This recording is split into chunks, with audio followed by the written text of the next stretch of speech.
Might have come in to join this show that they are here as well, and we want to welcome them and enjoy what we need to do and help one another, people.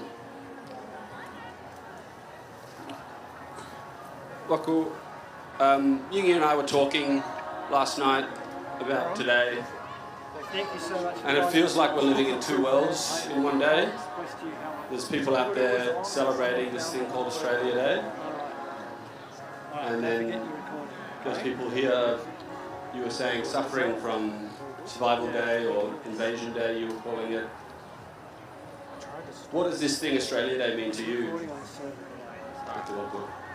Yo, I want to stand on my word and stand who I am and who I speak on behalf. It's it is sad to hear that this is a celebration of the Australian Day. But what does it mean for the indigenous people? What does it mean for our people? It is a very sad invasion day that when the colonization first entered this land came, there were lots of massacre, lots of killings, lots of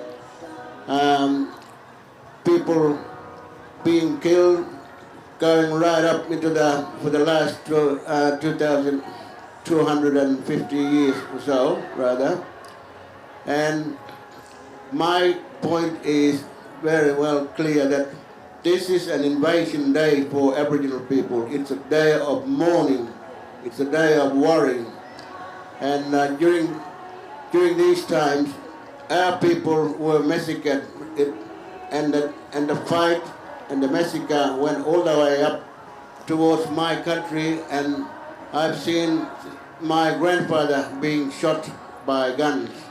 And we saw there was a big parliament gathering in Yolngu, gathering of what we call a parliament, which is a sacred site, that we people, in Gangan, there were hundreds of people massacred, shot while they were in the process of having meetings in Parliament. And that is a really sad issue. And I would like to clearly tell the people that I am with them. And I would like to remind the people of Australia to start recognizing indigenous issues, who we are, and listen to us so that we work together, so that listen to us so that we make the country a better place for all to live together. My electorate of Mulka, the word Mulka means it's a diplomatic space. It's a diplomatic space. The government and my elders, we come and sit down together and create a pathway where we can work.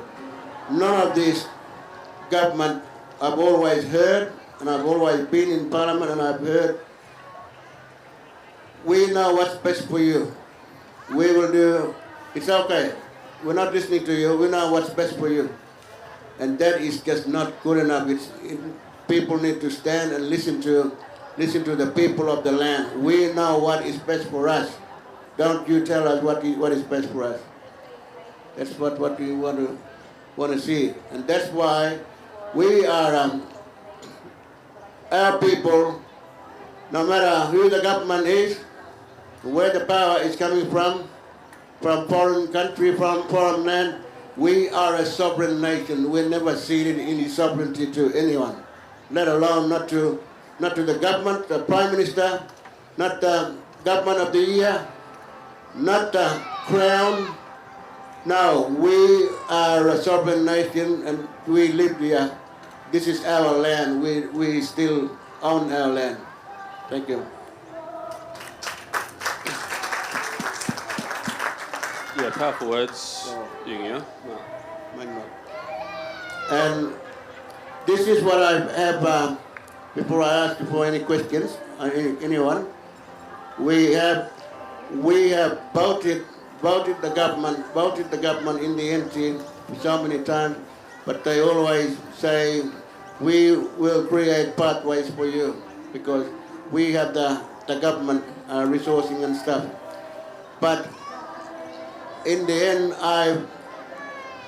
I got really not happy about this, how the government is treating us, whether it's the federal or the territory governments, that I decided to run for the election on an independent member from the ground of my people and represent my people.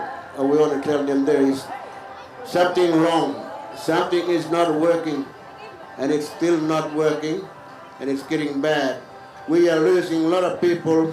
Prisons are full now.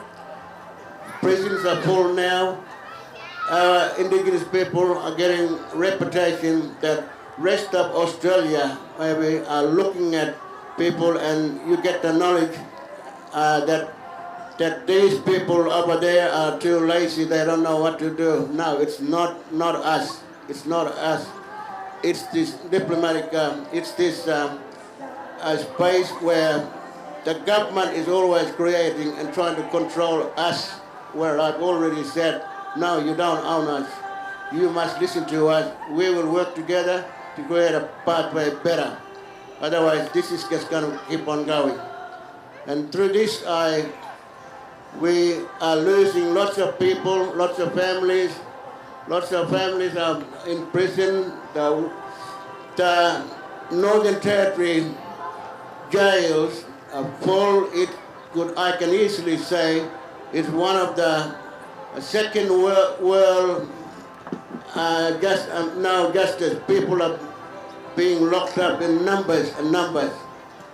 And that's because the government want to do what they want to do. This is not a celebration day of Australia. This is a day of mourning. This is a day of massacre that we are telling, stop it, stop it, stop it. And listen to us, our leaders. Thank you. I might bring in Mr. Mason now. Warren, Yeah. would you like to add to the conversation? Well, I'd like to say who I'm thinking about first. I'm thinking about my grandfather, Charlie Mason, a father of 14 in a small community of Guyula. He signed the exemption certificate. I'm sure that a few people in this tent know what the exemption certificate is. If you don't, it's the one where he signed away his Aboriginality. As a very dark man, he decided to be white, bring up his kids as white kids, dark skin. We were created and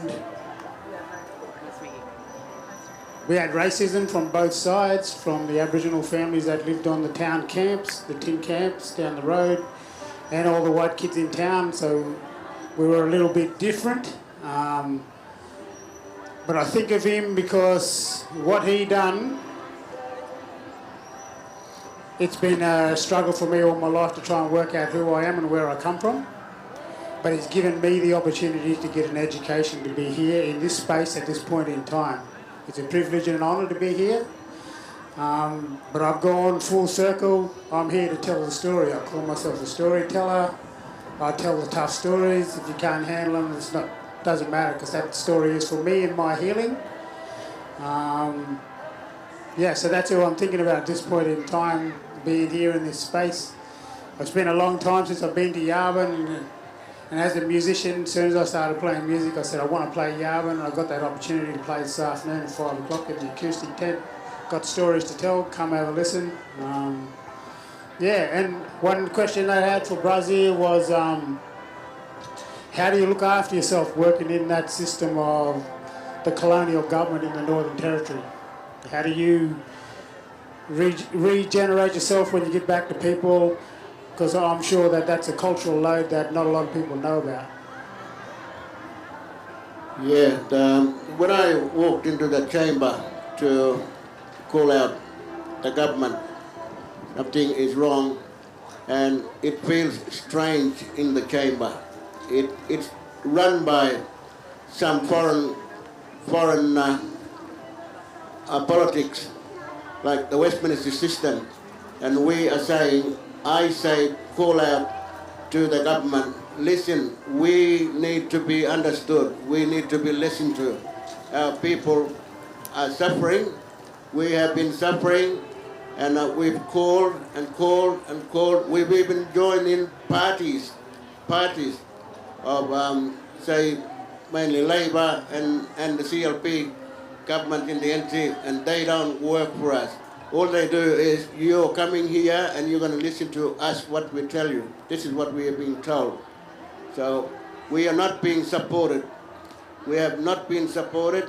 That's why I stood to stand independently, call from the grassroots of my land, of the people of Mulka, of East Arnhem Land.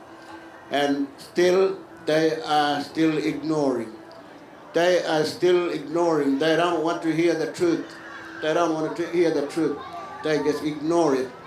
And whole hell is breaking loose now.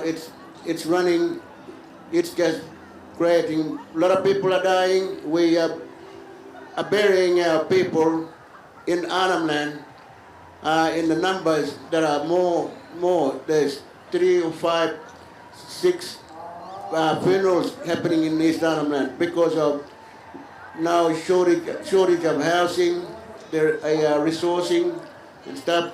That is very, very bad, and that needs to be listened to. That's why I'm saying I don't support this Australia Day.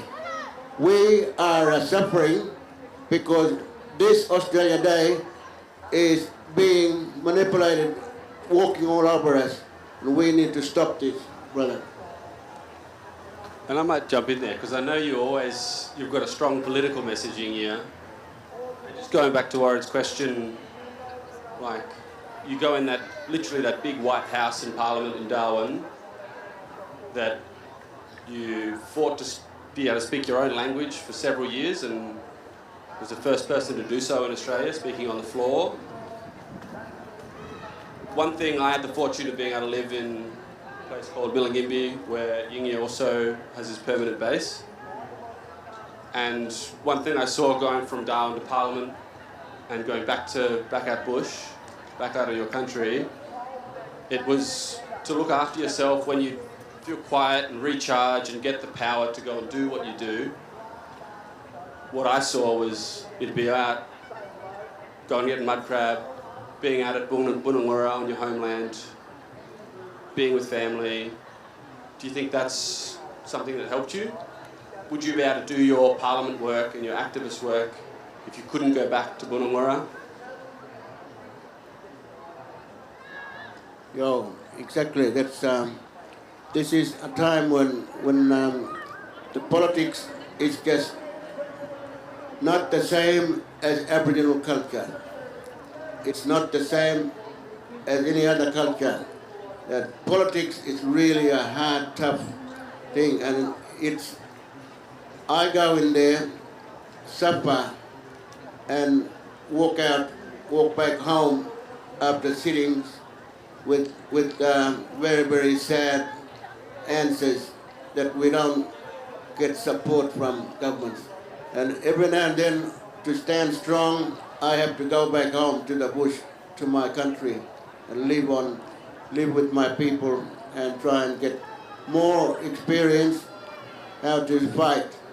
There's always a hard time that we are getting all the time. Maybe like fishing or whatever, but that's just the time I take. But I always here, I am still going back. You're going to be giving me a hard time in the chamber. I will be back, and I will keep on telling you.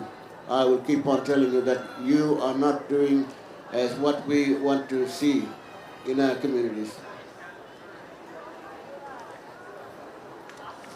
And Warren, you've got something with you that I think helps you somewhat with grounding and strength. Yeah, I have a couple of things. I have a couple of things. In Tasmania, freezing cold. I have a wallaby skin on the floor here, and it's my sort of a safety net that I carry with me wherever I go. Don't really need it in New South Wales at this point in time, but it's always with me. It's my safety net. And these two gidgee sticks that come from my hometown in KUW, that's like the noise that this makes. Feels like I'm connected to where I'm from, and they travel with me too. So that's like my connection to country when I'm being off country. I've spent more time off country than I have on country since I've been moving around. So I left home when I was 16, and it's a big thing to move away from your hometown and be off country and feel like you're trying to be connected and in that space. So these sort of things keep me grounded and hold me in space. Yeah, I'm getting to the age when I miss home dreadfully. My mum's still out there, and I've got a big sister that still lives out there. I miss my country. You can't get any further away than Hobart, Tasmania, so it's a 2-day trip if you want to go and make it to home. But I make it twice a year at least, gather at a few festivals out the west, play some music, tell some stories, and it's a fun thing for me to go home.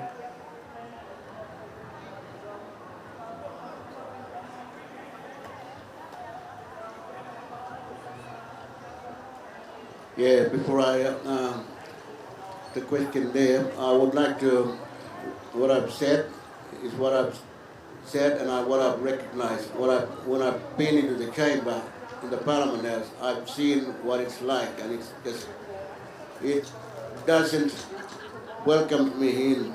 It's some foreign politics that going into our communities, and that's why I want to remind the media again, remind the community, saying you need to start listening to us. We have authority. We have Indigenous people have power, authority. Like I've said, we never ceded any sovereignty to any government. Not alone the Prime Minister of Australia, the governments, or the Westminster system. We never ceded that. We are in control of our land. So just listen to us and work with us, rather than this is a really bad thing. That's why I'm saying this is not a celebration of Australia.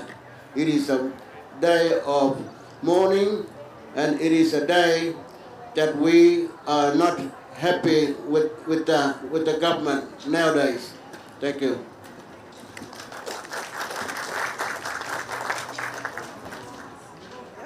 I would just like to open it up for questions from the floor.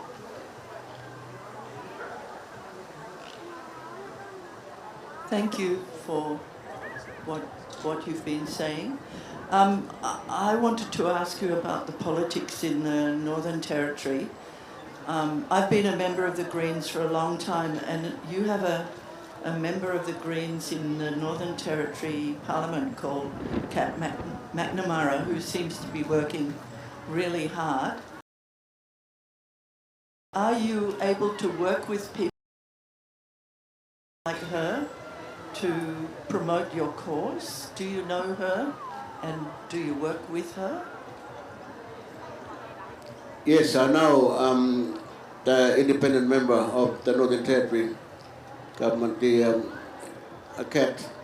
He's been really working with us, and I normally work with independent members of the Parliament because they are not in the party lines with the others, and we listen to one another. And she has given a lot of support to me. And there's also, if I may, I also have an independent member of the Parliament right here, sitting next to us, Justine, and she's been doing standing with me. These independent people stand with me and they support me.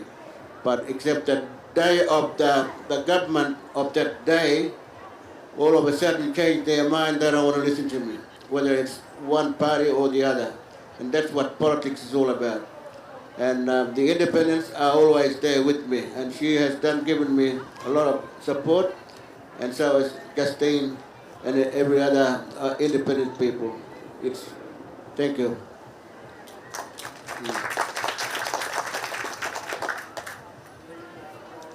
Thank you to all the speakers. Particular thank you to Mr. Yingiya. First saw you speak around 10 years ago in Melbourne, and watching your work since then, it's been a great inspiration to me. The fact that you've kept your integrity and your strength as an Aboriginal man is a great inspiration to me. My question is around formal truth-telling. Do you have faith in, now that we're talking more across the different states and territories in the Commonwealth, about having a truth-telling process? Would you see that as something that you'd support, and what would it look like? Thank you. We have been calling on truth-telling. We've been calling for a treaty, and the Makarata system, which is treaty, and we have called for truth-telling that is always being looked at, that we will say, tell the truth, what are you actually doing to us? Why are you actually doing all this to us, manipulate us in your system of law? But the truth-telling, we need to stand strong and openly speak of the truth, that this is a massacre. This is a massacre in our communities. We need to clearly say this. And I have always stood. When I came back, I was nervous when I walked into the chamber first in the place, but I've been there for the last three terms, about 8-9 years in the chamber. That is the people who are voting for me want me to stay there and tell the government the truth. Tell the government the truth, and they don't want to listen. So truth-telling needs to be really clear and where we can understand each other, and people need to listen. The government is just not listening, and they don't care what we are asking for. Thank you. Alex, I'll have a little bit of a crack about that truth-telling thing. I truly believe, and this is my opinion, and it's only my opinion, is as the government of the day, they got it all around the wrong way. The truth-telling process has got to be done before you ask for anything. Because unless people know the truth, they can't make a decision on it. They can't make an informed decision on anything if you don't know the truth.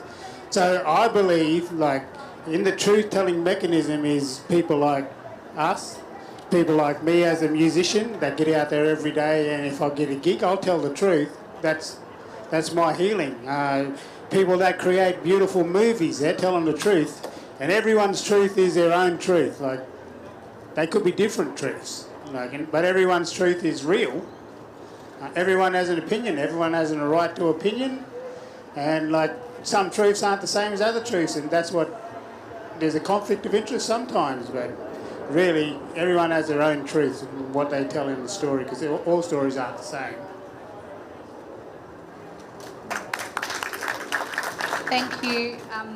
My name's Ashley Wone. I'm a proud Nyampo Wiradjuri Ngamba woman from far western New South Wales. I want to stand up. I think the things we've discussed today are around representation in Parliament and around truth-telling.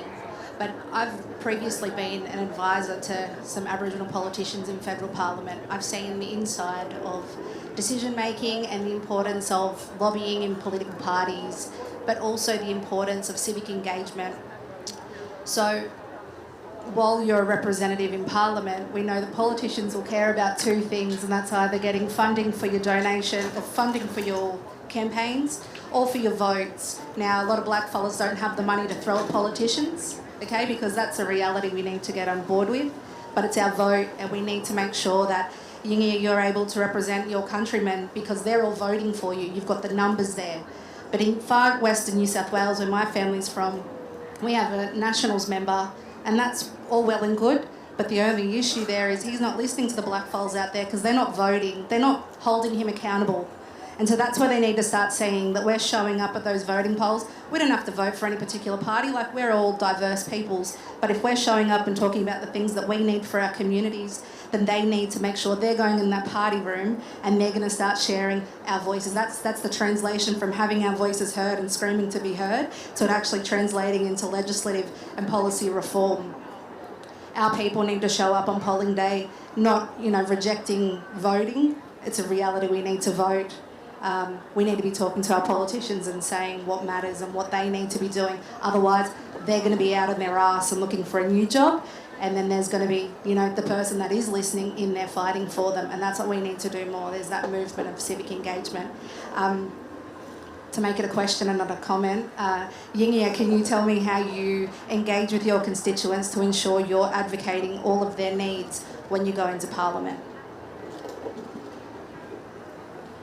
I've always walked around and asked people and listened to people that when I'm talking to, especially my indigenous families and people and their brothers and sisters that are non-indigenous who stand beside us.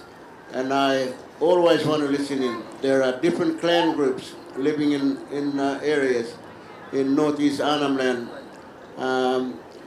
I always listen to people, and I take the word that I'm standing on behalf of everyone, not just my family, not just my community, but walking around. And that's why the result I'm always getting that being supported. He is the man to stand beside us. But it's the government who doesn't want to listen. It's the government always thinking of something else, just refusing to listen to us. Mulka, like I said, Mulka is a diplomatic ground. The government, the politician or the parliament should be a space where we can stand and sit together and work together instead of you telling us what is best for us. No, that needs to stop. That needs to stop. You listen to the real people of the ground. My people are calling me, and this is what I'm telling you, and you don't accept that. That is not a proper government running. Governments need to change mind and start listening to indigenous people of this land. Thank you. Thank you, Yingiya, Max and Warren. That's all we have time for at the moment, but I'm sure these wonderful people would love to carry on the conversation beyond this tent here. I hope that's okay. Yeah, and I'll just add that if you want to catch Yingiya, he'll be running over to the music stage where he'll be playing with his nephew in Drifting Clouds in 2 minutes. Excellent Literally. shout out. Excellent shout out. Well, this is over. Warren, what time are you on? Yeah, I'm on at 5 o'clock in the acoustic stage. I'll be sharing stories. See you there. Excellent. Thanks, everybody.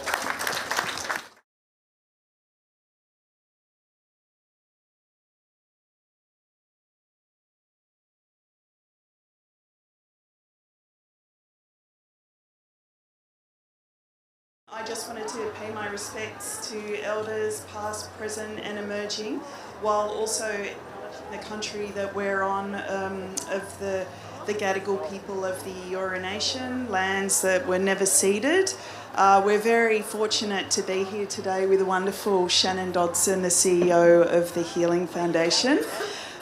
So I'd like to open up today's session by also acknowledging someone who is on my mind, and I'm sure all of you have got individuals on your mind on this 26th of Jan. The person who's on my mind is my grandmother, Mona Foot, who with her two little sisters was moved to Cootamundra Girls' Home, and then after that shunted to Sydney to work for many different people all of her life, really. I'm sure you know all about that experience as well through work and community. But as I was travelling in from the lands of the Darkinjung people, where I'm privileged to live, as I was on the train this morning, she was the person on my mind. So Shannan, would you like to introduce yourself and your nation? But if there's someone on your mind today, that might be nice to share. Nadji Gurujin, Nayunilawao, Shannan Dodson. Hello everyone, my name's Shannan Dodson. I'm a Yaru woman. My family's from Broome in Western Australia. I'm going to try and talk as loudly as I can because I know there's a lot other things happening. Yeah, my country is there, Rubibi, Broome. And in terms of someone that I'm thinking about today, probably in the context of what I'd like to talk to you about today is the work of the Healing Foundation and the fact that most Aboriginal families have been impacted by forced removal, and my family has not been immune to that, and I probably today would honour and think about my auntie, who sadly is no longer with us, and she is a survivor who had a very difficult life, and like many experienced the trauma that was thrust upon them from forced removal. And that's why at the Healing Foundation we're trying to have a national conversation about the continuing impact of forced removal and what it means for so many of our communities, and the things that we can do to support survivors, because there are many survivors still living with us today. This is not a long time ago. A lot of these survivors are only in their early 50s, and I think that considering the impact and the what they have experienced essentially at the hand of the Australian government, they deserve justice and healing. And I think we need to make sure that we amplify those messages more, not only with Aboriginal and Torres Strait Islander communities, but with the rest of Australia, because sadly we've lost too many survivors already that just have not seen that justice. And it's just frankly unfair. And unacceptable as a country, especially a country that is so prosperous in a lot of ways, that there are people who are still suffering. Shannan, could you just describe a little about the Healing Foundation, the origin and the future work that you're building on now? So the Healing Foundation was set up after the national apology to the stolen generations. And it really was an opportunity to look at what does healing look like particularly for stolen generation survivors and descendants, because as we know with many of the issues that are being faced by Aboriginal and Torres Strait Islander people today, forced removal is a big part of why that impact is being felt. And at the Healing Foundation, we work with stolen generation survivors and with the organisations that support survivors, so that they can continue to get that much needed support that they need. There are stolen generation survivor organisations in every state and territory, and I really encourage you to have a look and find out more about those in your area. But I think, as I said, we're really at an important cornerstone in history, and this is something that the Healing Foundation is keen for people to take the fight up and to understand, and that's what we're trying to think about, is that survivors, as I said, are passing away, and there are still many, many issues that have not been dealt with. The organisation actually came out of the national inquiry into forced removal of children, and what that inquiry found was that the practice that happened, they acknowledged that that was genocide. And I think that this country has not adequately dealt with what that means as a country, and I don't think that we actually acknowledge it in that way or act in a way that is, I think, even in international law, in how you would actually rectify the results of genocide. And so I think that it's just really important that we continue to amplify those issues for stolen generation survivors. Most survivors are now eligible for aged care. So, as I said, many survivors are 50 years and over, but there are some that are younger than 50. But what we've seen since the Bring Them Home report, which came out of that national inquiry, is that we've almost gone 30 years. So in 2027, it'll be the 30th anniversary of the Bring Them Home report. And And in that 30 years, what we found in the report last year is only 6% of those recommendations have actually been implemented, which frankly is woeful. It's unacceptable. It's not something that we as a country should stand by or be proud of.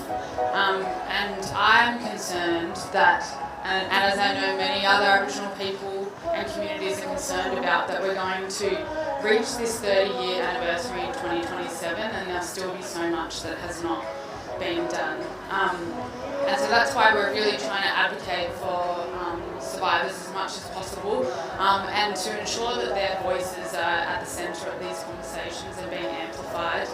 I think that for those who don't know about that inquiry, it really was that first time that there was a national conversation and a shining a light on the fact that this was a concerted effort to essentially, and these are the words that have been used in writings of that time, to breed Aboriginal people out. It was an attempt to assimilate Aboriginal people, and I think for us to remember that that is what has happened in this country and why there is still so much hurt and pain and things that that are still being felt by people today is really important for us to remember. And as I said, it was really, there's those intergenerational effects that are being experienced, and we've heard so much about that. So the report made 83 recommendations and to address those ongoing impacts. And I'd really encourage you to have a look at those recommendations. I know that that's a lot of recommendations, but it really, why it's so important that those recommendations need to be implemented is because it was such a holistic and a really detailed way of looking at how we can address that intergenerational trauma that has been experienced. And some of those things really covered critical areas for survivors that sadly are still completely relevant today. And if you read that report, it's a long report, but it is really, I think, important reading. It covers areas for survivors and families and communities around reparations, so redress, compensation, whatever you want to call it, rehabilitation, research, records, family tracing, reunions, acknowledgements. So I think what we've seen, in that 6%, I think we've done quite well with acknowledgements. We've had a national apology, which we know is great, but we have to count actions, not anniversaries. And it really is, you can't have acknowledgement without actually putting into action some of these more tangible, practical things. And other big issues are also around education and training, and also that monitoring and accountability, which is not going to come from our communities. That needs to be the responsibility of government, and also guarantees against repetition, which sadly we know is not the case where we currently are sitting. Shannan, can I jump in for a second there? Can Please. I just ask, could you paint a picture of what these concerns are like for survivors? What are some of the most urgent, practical things that people are calling for right now? As I said before, I think unfortunately there's so many. There were 83 recommendations, only 6% have been implemented, but some of the things that we as an organisation are really trying to highlight are, for instance, as I said, most survivors are now eligible for aged care. And I think what is important to understand with that, and how we can also have a part in elevating the concerns around aged care, is that there is just not enough adequate, culturally safe and trauma-informed care for survivors. And as we know, many survivors don't want to go back into institutions. They don't want to go to an aged care facility because it's re-traumatising. It's often just not where they want to be. They often want to be supported at home. And what we know is that that support at home needs to be funded and resourced properly.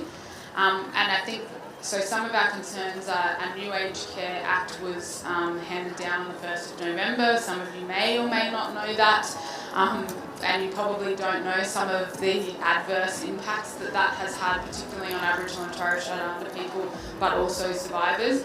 In that, I think what has been really disappointing with the handing down of that act is that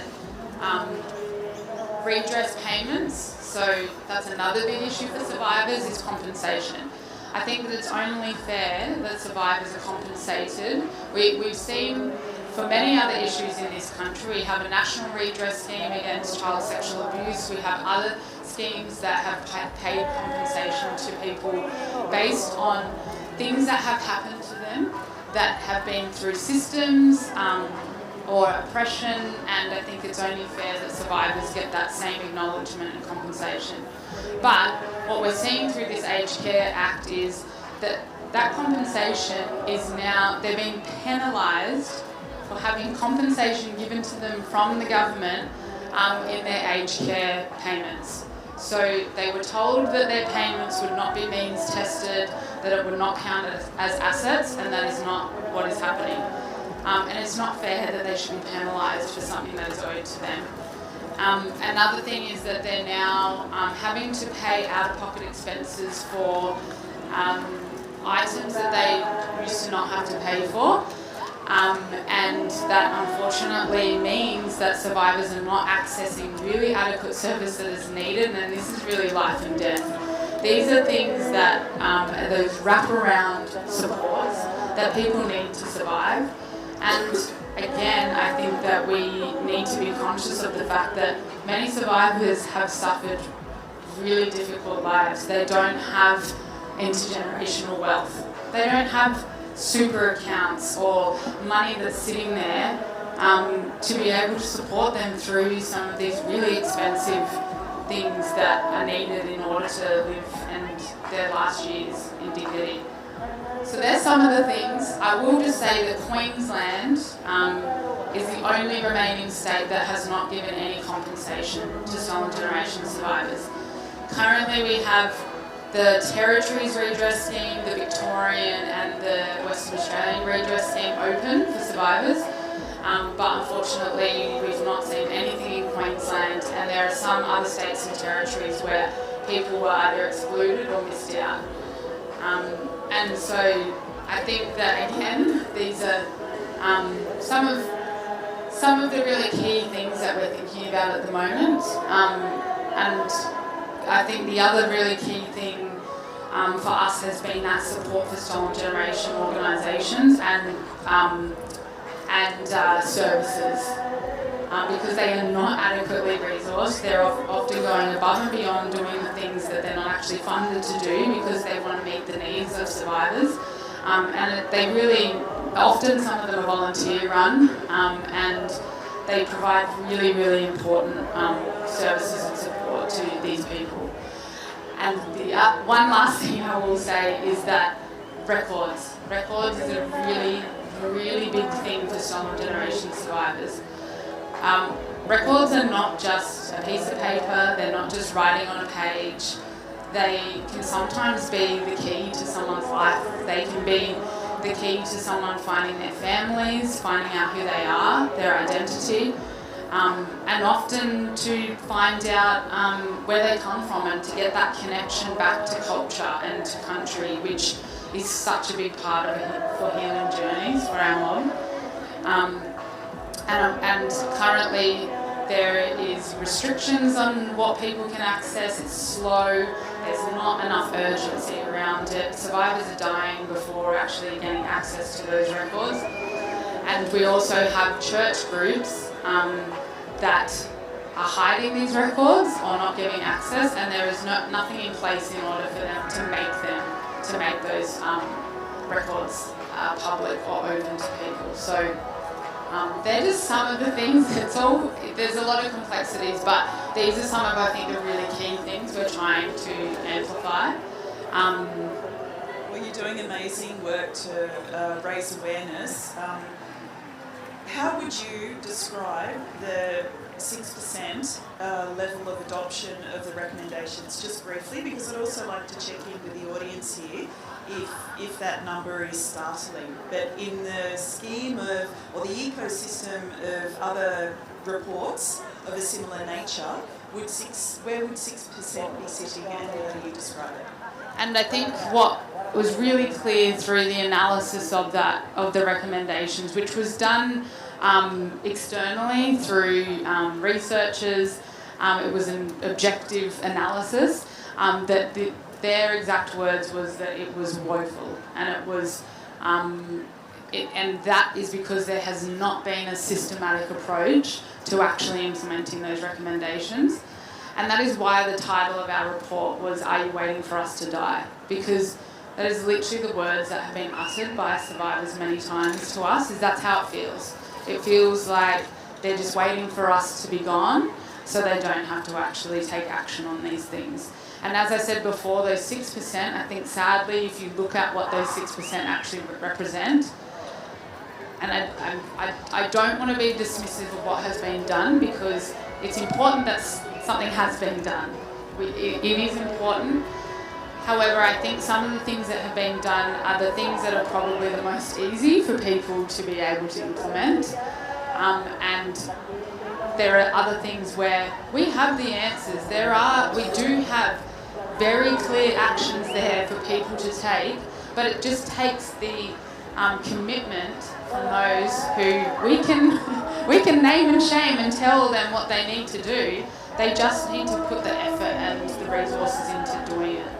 I know we have a question up the back there, and I think that we did want to open it up for questions anyway, but yeah, I think that sadly there's just not been enough commitment and will.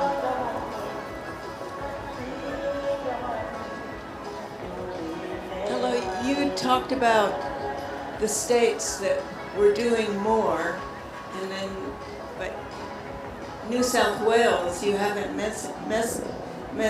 sorry, I have a speech dementia, so I can't always say what I want to say.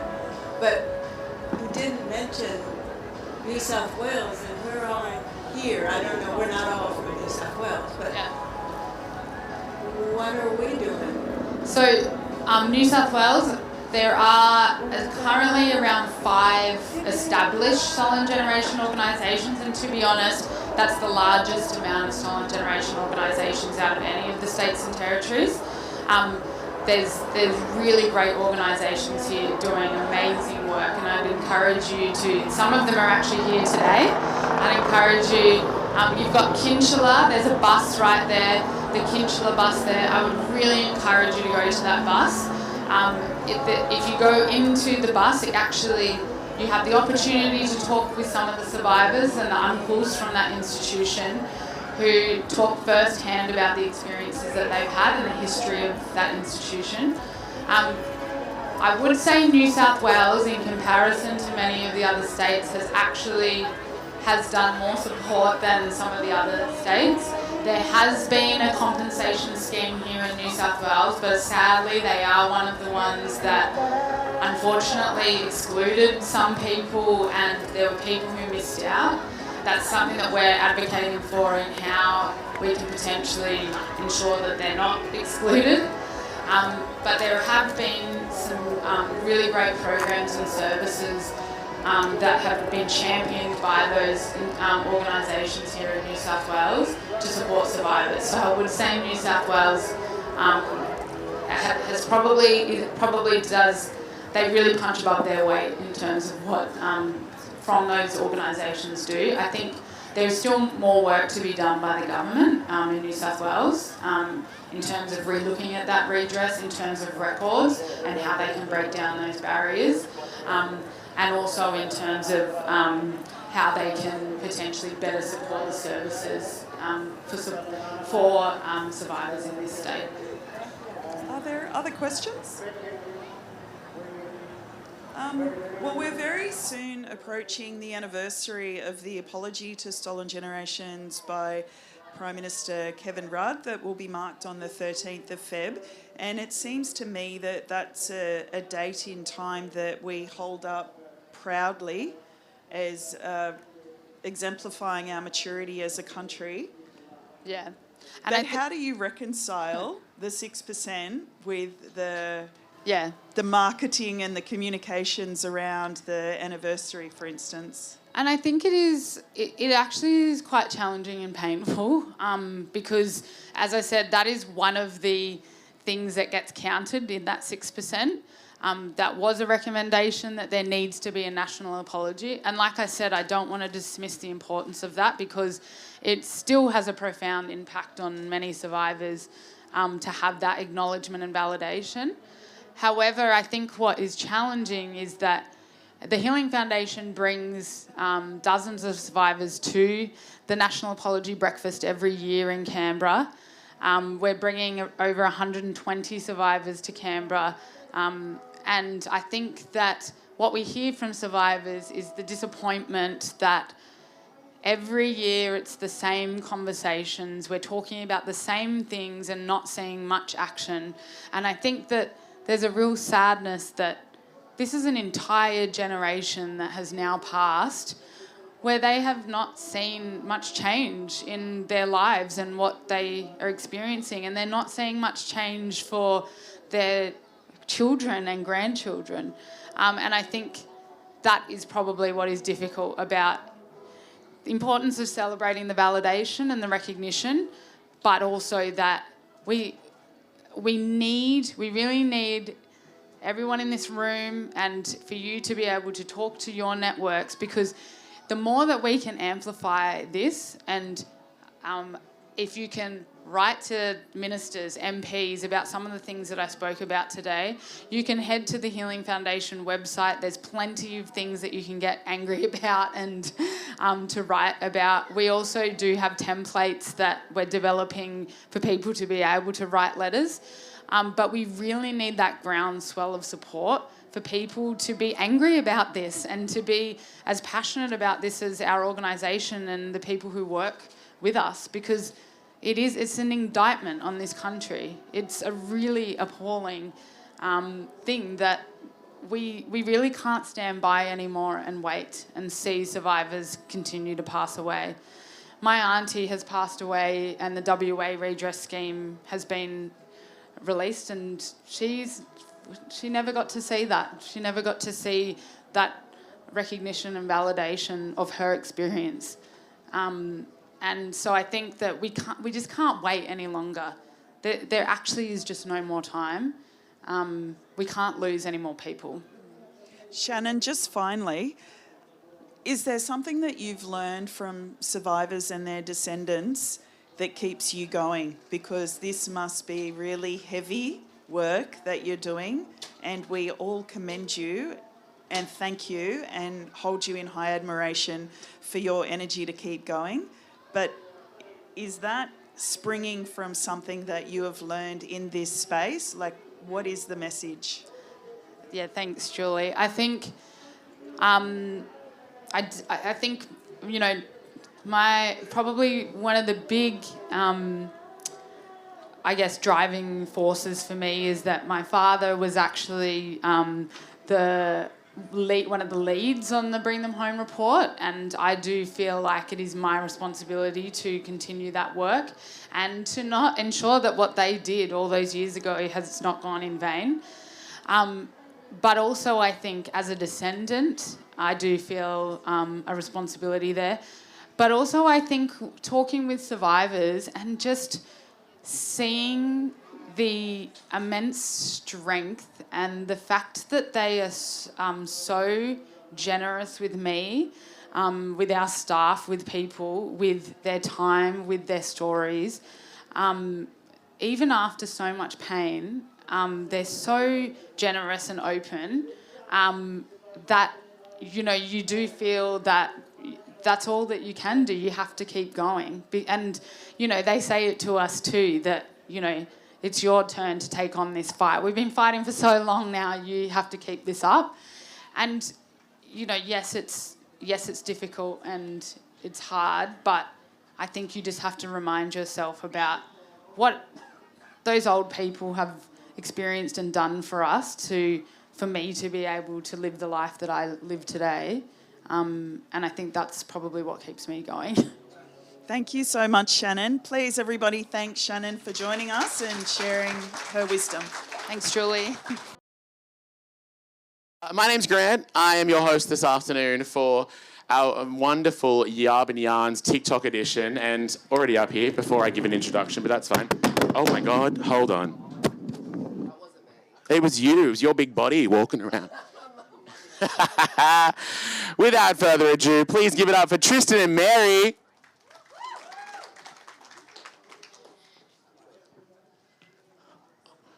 Is it on? Are we working? No. You good? You know they need a good mic, eh? Well, just because you're a big mouth, I can't. Tristan and Mary, if you don't know, make amazing TikToks. They're hilarious and they're so funny and they've gone viral, and that's why they're up here today, which is fantastic. So I want to know, how did you start? Was it just like a generic, like you started videoing in the car, or what was it? I don't. It was during. Wait, when was COVID? Like 4 years ago now. Something like that, yeah. Yeah. It was COVID. It was lockdown, and it was when you could have that, like the COVID buddy. She was my buddy. So we just randomly just went for a drive one day, and because we were craving lemon and chicken chips, and we're like, oh shit, where can we get some lemons from? We just drove past someone's house and seen a lemon tree, and I said, Mary, I'm gonna pull up here now, get out of the car, and go and grab some lemons off that tree. She jumped out of the car, drove off. Nasty. Yes, so... and that was the first video? She was in a dressing gown too. So that was the first time we just posted it, because we really didn't know what TikTok was. Like, we had the app on our phone, but it was just a For You page, just scrolling through. And then I posted it, and the next morning then we had like over 500,000 views and like 60,000 likes. And then, that's where it blew up, that first video, yeah. Mary, I won't lie, Tristan does put you on the gronk a couple times. He makes fun of you all the time. He's so nasty. I know he does. It's all in good fun, though, isn't it, bub? You do. Is it all in good fun, though? Yeah. Yeah. I know how to take him. No, but behind the scenes too, she can be a bitch. No, I've noticed recently she's been making you look awful a couple times. Yes. Yeah, which is good. What one was that? The challenge. What challenge was that? You know, when I said, oh, this is Tristan, he's running up the street. Oh, that challenge. The suspect, whatever challenge. Suspect challenge. Yeah, the suspect challenge. Yeah, that's where she got me good. She aerated all my private life. And good on her, exactly right, because you've been doing that to her for years. Yes. No, I'm on her side. Oh, thank you. Oh, shut up, dog. Now, I mean, obviously you said you woke up the next morning, it went viral, it had gone viral. Like, I won't lie, I've got one TikTok video that's gone viral. It's got like 5 million views. Nothing else. Nothing. No, they don't look at anything else. Like, how do you, I guess, continue do you just like hope for the best? Or how do you continue the, the vibes? Well, we ended up just putting the phone on the what's it called? Dashboard. We ended up just putting the phone on the dashboard, and sometimes we even forget that the phone's even on. Like, those videos that you see go for 2-3 minutes max. It's actually 3 hours. So I've got to snip it all, edit, and grab all the parts, because sometimes we could be sitting there talking about someone, and I'm going to be like, oh, shit, we've got to cut that out now, Mary, shut up, you know what I mean? And then there's been times where people have come past, like the mailman knocked on the window and we've screamed. Well, there's so much that goes on behind the scenes. Right. We've just, this whole 3 hours just to drive, and then we're arguing because she hasn't got a vaccination card and we can't get into indoor netball because you need it. That's when you have to show your fully vaccination. And she didn't sign up to my gov then. So then we're on our way to netball, and then she's stressing me out because I'm driving. Yeah. But she's checking her Facebook and not even worried about getting a vaccination card done. I said, Mary, you can't come into indoor until you get that. She's like, well, then how do I do it? I said, well, you need to get on there. And then we had to get, the verification. We couldn't ring them after hours. But she's lazy. She thinks I have to do everything. Don't talk nasty about her. Oh, Mary. See how nasty he is, you fellas? Mary, stick up for yourself. She couldn't care less. She's right. No, but she's my #1 supporter as well. She comes to all my netball games. She plays netball as well. What do you play, Mary? Goal shooter or keeper. Goal shooter or keeper? All right then. I'll have to come watch one day. Where you play at? Penrith? Edmonton. I'm not going to Penrith. Yeah, I know. Never mind. I'm an eastern suburbs boy. I'm an Edmonton girl. I don't like Penrith. Right. Fair enough. So, like, the editing situation, is it a full-time job essentially, or is it like, is it just like, oh, clip, No. you've got timestamps, like what's the vibe there? Because sometimes we will do, it could be a whole day shooting for different things. So like if we see a new challenge, we'll do that. Like I think that's when the fan base grew a lot too, is because during lockdown, we had nothing else to do.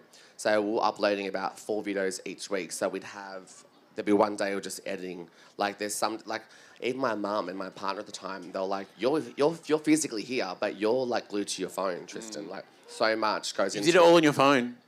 Yeah. You didn't even change it to a laptop? No, I don't know how to do that. Oh, I couldn't be bothered on the phone. I can't do that. I don't know how to do it. What tap cut?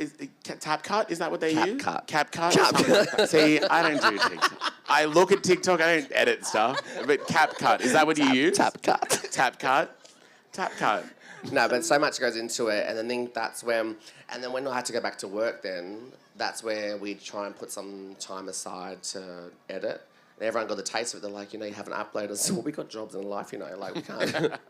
No, TikTok is your life. You have to, like, the fans are what matters the most. Yeah, so Mary's job would be while I'm at work, she would just go on TikTok and look at the new trends, the new challenges, like the cinnamon challenge, the ice bucket challenge, then she'll just let me know what it is. You never did the ice bucket challenge? We did do that, and I told her not to do it because I never saw that. It was winter, and she got sick. And I said, Mary, don't do it. She goes, but this is... pour it on you. You never... No, you poured on yourself, then you got sick the next day. I done it to you, not Yeah, me. but you did it too. Don't remember She got sick. She got tonsillitis. This is a TikTok video right here, isn't it? Just have this is what I mean. Set your camera up. I don't remember that one. Yeah, I've got it. I'm going to post it tonight. I'll repost it tonight. Please repost it. I will. I've not seen that one. Because I said, Mary, don't do it. I said, because you're going to get sick. Your body temperature's going to change like that. Yeah. She was and she goes, oh, darn. She rings next day, dog. And I was like... I said, what? No, I'm sick. And I said, I told you. Straight up, can you take the dogs? I said, no, it was self-inflicted. What, so you didn't take her to the doctor? No. That's nasty. That's real nasty. See how he treats her? I'm gonna continue this narrative of you being nasty. So lucky this is not an R18. I've got to go and give me a lemon. Oh, wow. A lemon. Is that what they call it? Chicken, a lemon. Because that's what she wanted because she had a cold. And I said, I'm not going no lemons. Then one day we had my sports bag before netball, and where I worked there was a lemon tree just in the bush there. She filled that whole bag up with lemons. A good on her. You always steal lemons, But I right? used to say- Put your hand up if you steal lemons from either the next door tree or that's a good one. It's legal. We're allowed to do it. If it leans over your side, it's your lemon. Yes, that's what I've always said. Yep. No, but she goes on their property. She climbs the fence. And I'm like, they're coming, man, they're coming. And she just start running. One day she get a launched lemon anyway. He takes them all. I do not. You do so because you can take them home and make your lemon drinks, and then he brings me up. Oh, this lemon drink tastes lovely. He just put lemons in his vodka anyway. Yes. And tequila shots. Shame. What was your favourite trend? Like, what was the one that you did and you were like, that's... like, because there's a lot of trends that go... There's dances, there's doing things, there's, like, just random stuff. Like, there's making fun of people. Like, there's so many trends on TikTok. Which one was one of your favourites? Both of you. I think the cinnamon challenge. I forgot she had respiratory issues. And when I posted it, Mum said... Hold on, go back to filming it. What happened when you filmed it? She's got issues.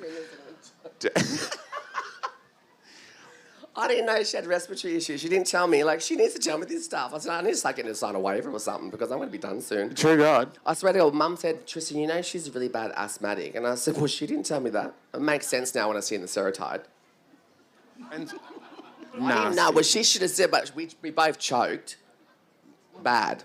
I imagine that's the whole point of the challenge. If I was struggling, I can only imagine her little. Has everyone heard of the cinnamon challenge? You have like a spoonful of cinnamon and eat it and choke, essentially. It dries your mouth right up. Yeah. But TikTok Australia is very stingy and their guidelines are ridiculous. Well, that's why you're here and not someone... It got taken down. Oh, really? Yeah, they took it down because it was dangerous. Everyone's video of Cinnamon Challenge got taken down. Not in America. Yeah, I think so. Yeah, it was a bad challenge. Right. Okay. Like people, you actually could die. And that's your favourite because she almost died. Is that what you're saying? No, wait. What's your favourite challenge? The one when you're running up the road. Oh, the suspect challenge. Yeah. So the suspect challenge, if you don't know, is where you film someone running along the street, like jogging, and you say like, suspect is like tall, brown, and poxy, and like you just make fun of them essentially. Yeah. And like there was some of the jokes that came out of that were insane. Like there were people that were like suspect doesn't know who his dad is, and I was like, that's insane. That's what she said about me. Do you know your dad, Tristan? Let's not. You know what? This is. We didn't run these questions through PR. Yeah. We're not doing that today. Is that honestly what she said? Like she said, it's still up, so go on there and have a look. We won't go into it now because there's kids here, but she said some things. I was like, okay, you want to play those? Mary, games? tell us what you said. Well, there's kids here. Well, then PG it. Oh, there's Tristan running up the clock. The show he's seen. Yeah, Mum. I'm not. You know what? Let's move on. Just hearing that is enough. Yes. And so, look, I won't lie, you went viral. A number of videos have gone viral. You get recognised all the time. We were on a cruise the other day, months ago now, and people were like, oh my God, you're Tristan. And I was like, I'm going to the bar. I'm going to get a drink. I left. But do you get recognised? Like, do the both of you get recognised all the time? All the time. Is it weird? It's the worst when, like, you've had a big night out and you just want to get into Woolworths and get what you need to get and get out. And then you see people and you're like, they're like, can I get a phone? I'm like, you can. And we look like complete shit. Yeah. I mean, your videos, you look like complete shit. I've heard. So, there's that. You can't say not one nice word, this Jesus, eh? I said you went viral. That's big enough. Mary, what's your favourite thing about being famous? Oh, not much. Sometimes I think when I'm at a shop and I want to have something to eat. Yeah. And I can't. People are coming up to you. They want photos. I can't eat. I said, I'm taking my food and I take off home. Oh, really? Yeah. It gets that bad? Yeah. There is, like, we love our fans, we do, but there's sometimes where we would love for our fans just to accept some boundaries. Like, there's times where we've been eating and they'll like, you're eating, and they're like this. You don't need to do that to me. Yeah, I know, but that's what and it's like, and we're just sitting there like, state the obvious. Right. Like, we're eating, like, we've got food in our mouths. Is it, like, mainly, like, kids, or is it teenagers? No, there's adults as well. Really? We try to avoid, like, late night, because all the kids come from school. Oh, like Thursday night. Yeah, right. They're all, I think, but the best thing about it as well, some of the Aboriginal organisations that we've worked with, we've worked with Thurl AMS as well during COVID. We've done some promotion around the COVID vaccination. We went to Kempsey. We've done a lot of community work, which is, we enjoy that. We enjoy travelling. We enjoy seeing our fans. And a lot of our biggest fans as well. So when we post videos, I actually get the stats, so I can check what countries tuned in, male, female, ages and stuff. And the biggest one is New Zealand as well, I guess because they've got the same banter as us as well, they can relate. But yeah, we went live and we've got people saying like, hey from Texas, hey from California, hey from Mexico, and we're like, oh China. shit. China, yeah. Well, that's what I was going to say is, like, the humour is quite obviously Aboriginal-centric, which is fine, which is great, it's hilarious, but does it resonate overseas? Clearly it does. Well, some people will say like, your mouth's disgusting, that's like, and we're just like, and then you've got other people saying, this is Australian, the Aussie banter, this is Blackfullas, and people are like, what nationality are you? And then people are just like, some people are very racist. Like, I've had to filter certain words, so if they comment that, it has to come to me for approval. Right. There's a lot of racist things. And another thing too, like, mental health it's a big part in being a social media influencer. Yeah. Like, some of the things, like my mum said, like, I don't know how you do it. Like, you need to be pretty strong. Like, there's things people have called us petrol sniffer, abo, faggot, woofter, all of it. settling benefit, there's things that I've got to just learn to, death threats, No way. I went to Woolies one night and I come out to my car being mayonnaised. Don't laugh because it wasn't funny. It was hard to get off my car that night. What, they put mayonnaise? They put mayonnaise all over your car? Yeah. Dogs. What for? I don't know, and I didn't know, and I went, I don't even know. I would it was just hard go to and get eat. off, but I went to the camera security, and sure enough, I didn't park nowhere near not one camera. So you didn't see who did it, nothing, couldn't do anything. But it was scary because everyone knew the green Commodore. Right. There was like 3 green Commodores in the area. Everyone knew it was the Tristan the Mob Commodore. I got a new car, so I'm not telling you what my car is. No, fair enough. Green Commodore's enough. It's probably in the Broadway car park right now. So go and have a look. Put mayonnaise all over that. But like, as you said, as you sort of touched on there, it does get, I guess, hard. Like with all those comments, because you get comments that are positive, negative, everything in between. Like some people don't care as well. Some people will comment whatever they want, like thinking, I guess, keyboard warrior for lack of a better term. Like, do you just delete it and move on with your life? Do you reply? What's the vibe? I don't even...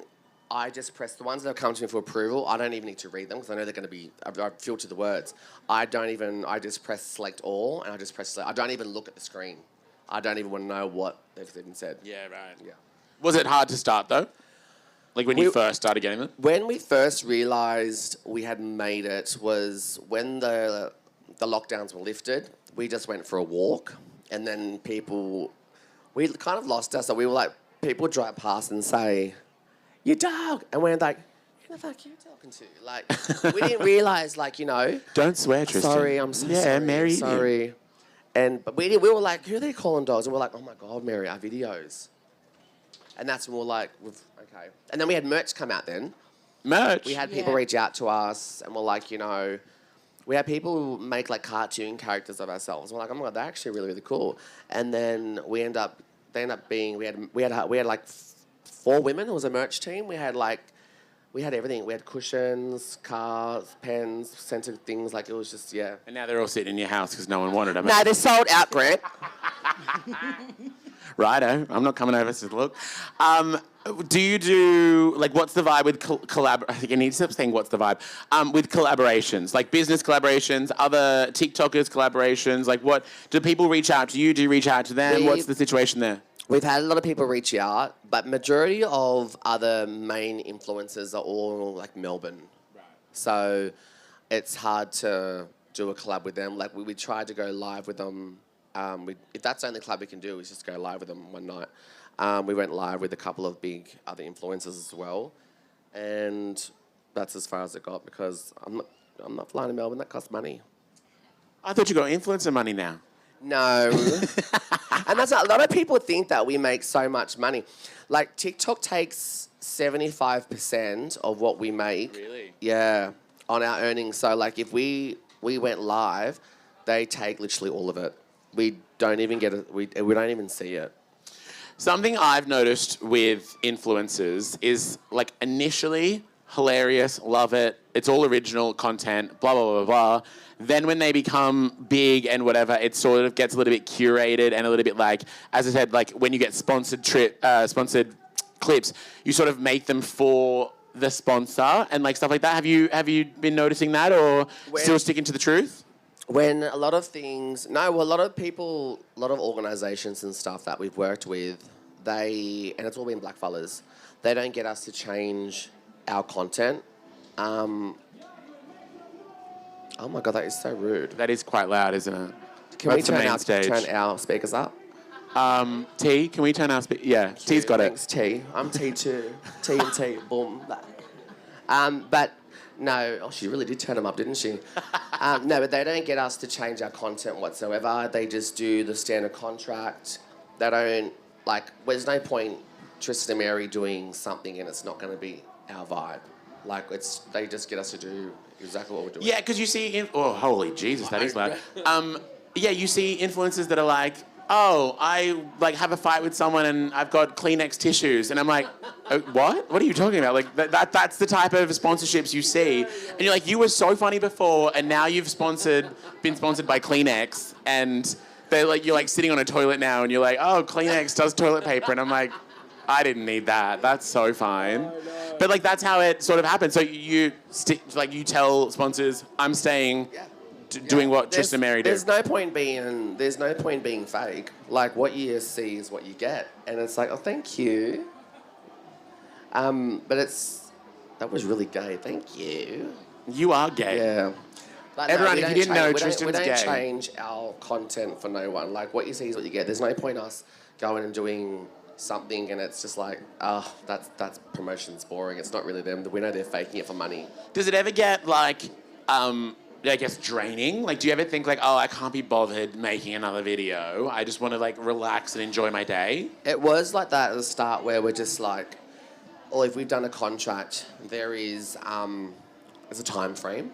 And it's so hard because, you know, she's a full-time single mum at the time as well. And I had my job. We had to try and juggle like 3 days. If I'm away from work or if I'm got a netball game that night and she can't make it, like we're like, we need to try and make time. We've signed the contract for a time frame. That's the stressy part. And you need to factor it in, essentially, instead of just living your life and enjoying yourself. Mary, what do you like most about making videos? Like, do you just love, like, setting the camera up and just enjoying, like, doing whatever you do, like going for a drive? Like, is that what you like the most? I just like making people happy and enjoy themselves and help with mental health and with COVID and all that. Yeah. Yeah, nice. And just have fun. And that's what we were doing anyways. We were just always just driving around randomly. Like, that's all you could do in lockdown. We had to do something. We just couldn't go anywhere. You know, you could have gone for a swim or something. No, we couldn't leave our LG. We got no beaches out there. You know that, Mount Jewett. You could have gone for a run. Oh. I was in Wollongong at the time, and so our whole LGA was enormous. So we could do. I could go wherever I wanted. I basically lived my life. Yeah, I was whatever. It's not about me. It's about you. Yeah. So now, 4 years on, still loving making content, still loving getting into it, or I think it'll always, especially our fans as well. They've never forgotten us. Sometimes we forget. We just walk into a shop and sometimes, like, we get the worst anxiety as well. The only time I don't have anxiety is when I'm charged up. Like, which is most of the time. Yeah. So we'll just, like, sometimes we forget. I'm like, oh my God, Mary, they're staring. And then we sometimes like, oh, duh. Like, right. It's just, Yeah, right. People stare. Just stand there and stare. Yeah. That's crazy. And then we've even, it's when they say, there's Tristan, there's Mary. And we'll just shout, we can hear you, hi. Yeah. And they're like, oh, hi, sorry, we wanted to get a photo. Yeah, come. Yeah, probably nasty about it too. All right, I'm going to ask a couple more questions. If the crowd has any questions, please do get them ready. We will have a roving mic in a second.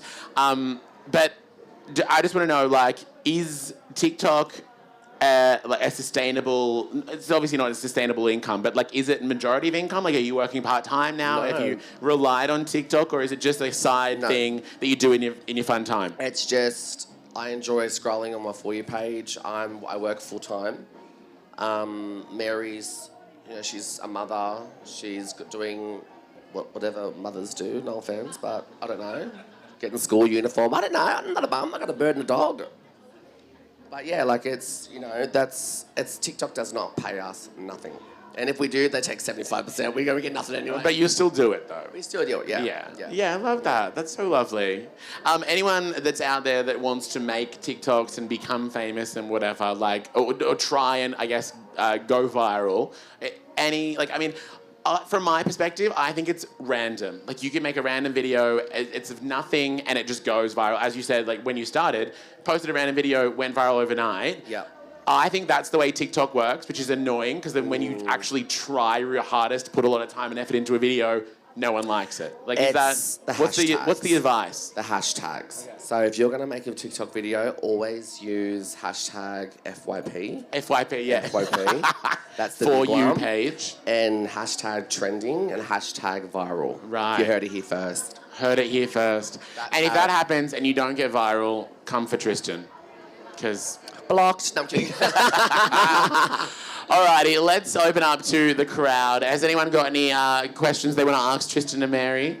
Down the front here, we'll get a mic for you so we can all hear your question. This is very loud. Yeah, because you said something. Thank you, though, T. Thank you. Sorry. Yeah, it's quite loud. The hashtag secret. Can you just explain how that works in, like, Instagram too, I guess? Yeah. So you put something up, and then you say what it is, then you put hashtag. How does it actually work with the algorithm? So I think so for Instagram, for an example, if you take a photo at the beach, you're going to hashtag like Lapa Beach or the location or the beach or hashtag glasses, and whoever is into that kind of stuff, like marketing, will see your post just from that hashtag. So, no, the whole world. The whole world. So I think it's like anyone that, I think it's the explore page, right, that it comes up on? For Instagram or? Yeah, for Instagram. Yeah, or like the real. Yeah, for Instagram, it's the explore page. If you usually look at that sort of, like, you don't want to see my explore page on Instagram. You don't want to go through that.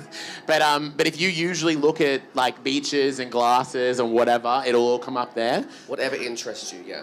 And then for TikTok, the hashtags go into is it the For You page or? Yes. Right. Yep. So like usually, I think the way the TikTok works is what you look at for the longest. Yes. So if you stay on a video, like 20 seconds, if you stay on a video for like more than 20 seconds, it'll show the same TikTok will register that you've looked at that for a long time, so you're interested. Or if you shared it.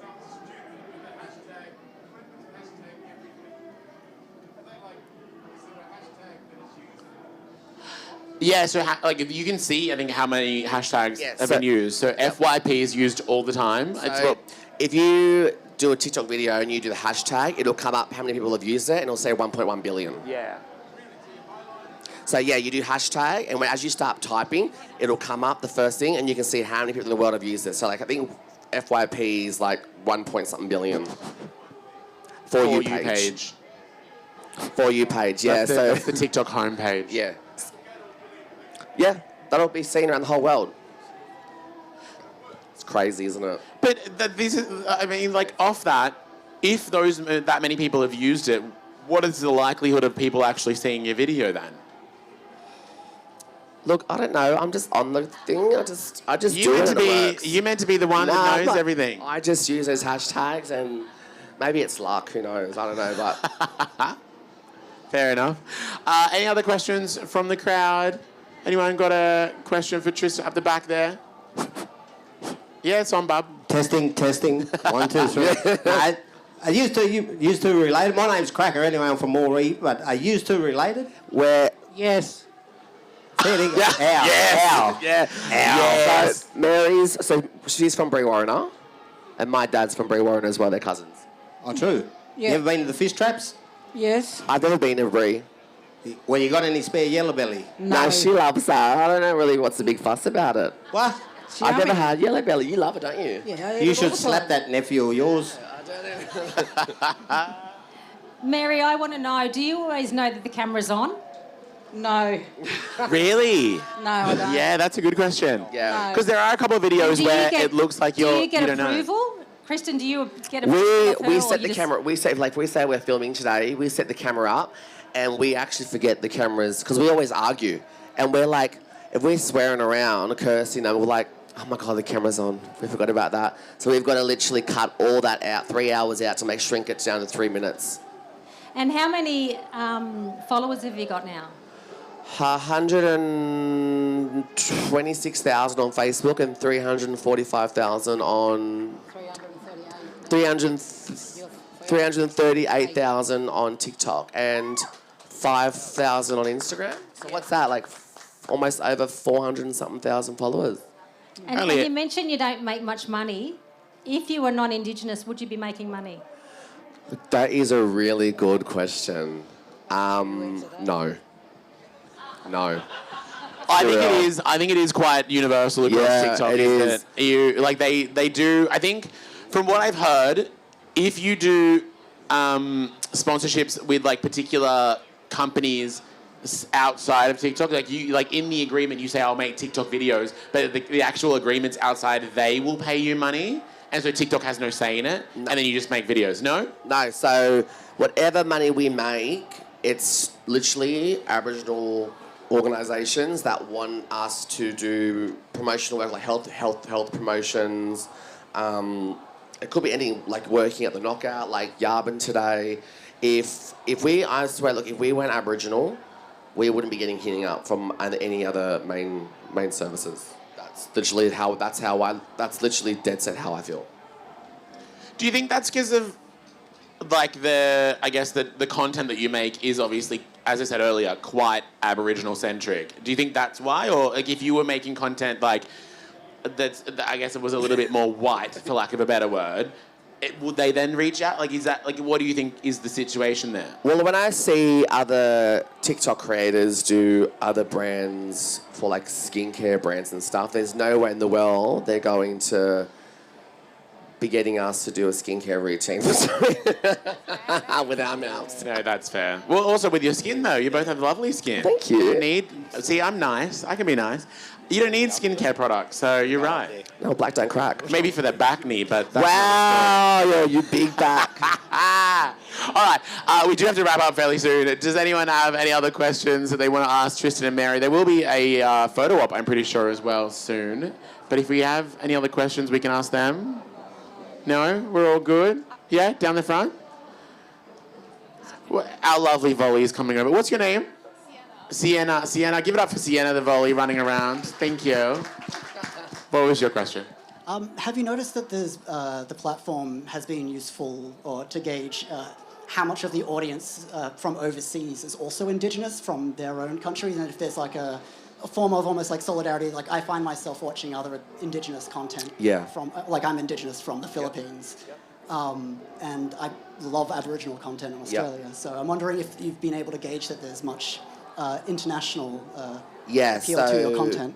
The For You page that I see as well, I see a lot of Indigenous from other countries as well. And again, because obviously we can relate to it, I've taken some opportunity to watch the videos, so they're constantly on my For You page as well. Even, New Zealand, the traditional Indians, like everything. So because that interests me, that will always be on my For You page. Mary, what do you see on your For You page? What do you mean?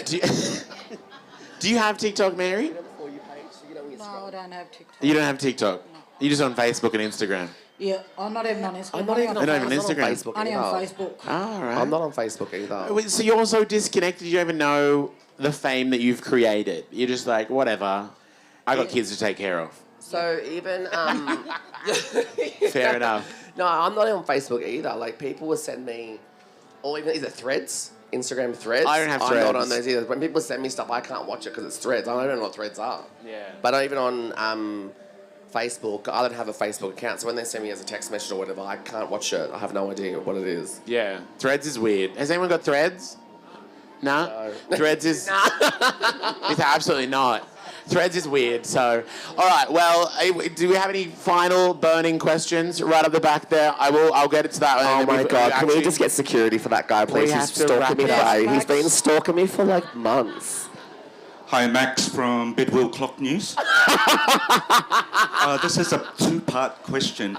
Are you single, and how does one metaphorically mayonnaise your car? Mayonnaise your car. What did he say? He said, are you single, and how does one metaphorically mayonnaise your car? Wow. Mind you, he's holding a baby up there too. Yeah, that's my godson he's holding. That's literally my godson he's holding. We'll answer the question then, Tristan. I'm not answering the question. And Mary, he didn't say that he didn't know I it was just asked two. for security. Where the hell's security? I don't know how my car got mayonnaise. I don't even know which brand it was. I'm assuming it's Best Foods, and your islanders like Best Foods. I'm more of a praise kind of a mayonnaise person. What about Heinz? They have mayonnaise. I think so. That's Is it Heinz tomato do sauce? everything. Heinz does tomato sauce, most famous, but I think they do everything. Anyway, all right, give it up for Tristan and Mary. Thanks, guys. Thank you. We'll be back at, oh God, what time? 3 o'clock, I'm pretty sure, in an hour, maybe, doing another TikTok conversation with 2 more influencers, so make sure you come for that. In the meantime, there's more happening at Yabun Yarns, and obviously the main stage is going off as well. If you do want a photo with Tristan and Mary, they will be waiting around here, so wait for that as well.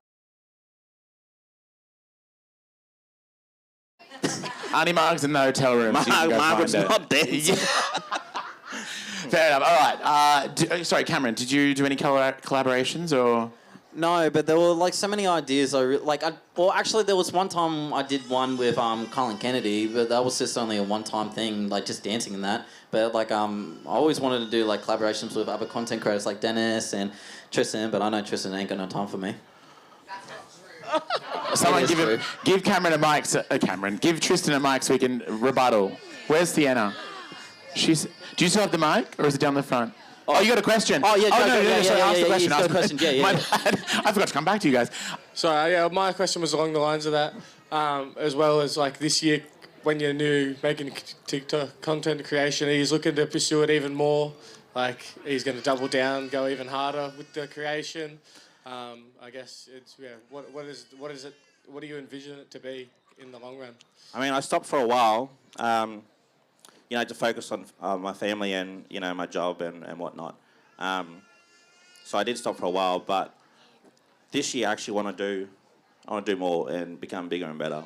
And I want to try and get my followers more involved in collabing videos and doing videos with me. But yes, I do want to become bigger and better. And you just want to go to the TikTok Awards, eh? Yeah, I want to go with Tristan. Yeah, Tristan's there all the time. Yeah. Tristan goes to all the Big way. old Tristan. It's a wonder he's here. Yeah. Wait, can I go now? Cameron, your content this year, it's going to get bigger and better, or? Yeah, like same as Dennis. Like honestly, like for a while, like a couple of months, like I just been having a break, just smashing down with uni, and like thankfully this is my last year at uni, and I just finished off my degree, and then even like this new job I'm working at as well. Like I'm just trying to like smash out all my goals, but then hopefully by like this year I could buckle down and just get into more content this year. But then seeing like other content creators like Bucket and Goldie, known as Sean, like seeing them two fellas, like they're doing amazing. Like honestly, like even like I try to talk to them saying, "Hey Sean, Philip, hey, how you going?" At the Tamworth knockout, but then they just walked off, and I'm like, okay. He didn't want to know you. Shame. Nice meeting ya. But that's all right. But like honestly, like a lot of people have a lot of on their minds and everything like that, so it's understandable. Like but hopefully this year I'll get to like buckle down and just get into like more content and everything like that. So fingers crossed. Yeah, nice. Tristan, you had a question? No, it's not a question. I think it's pretty much a demand. I think that 2026 is the year that us black creators break the internet. I think we should sit around the table and all start talking about like a big, massive collaboration. Yeah. Do you know what I feel like we should bring back? Black comedy. Yeah. Where's black comedy? Like honestly, they stopped in 2020, and I missed that. Black comedy was good, and they had a quiz show. I can't remember what it was called, but that quiz show that they did as well. Does everyone remember that quiz show? What was it? It was on like NITV. It was good. It was fun. It was like Spicks and Specks, but Aboriginal. It was really funny. I'd smash it, but whatever. We're not talking about. All right, cool. Does anyone have any other questions before we wrap things up? Yeah, at the back there. Sure. Last one. You're running over time, boys. Oh wow.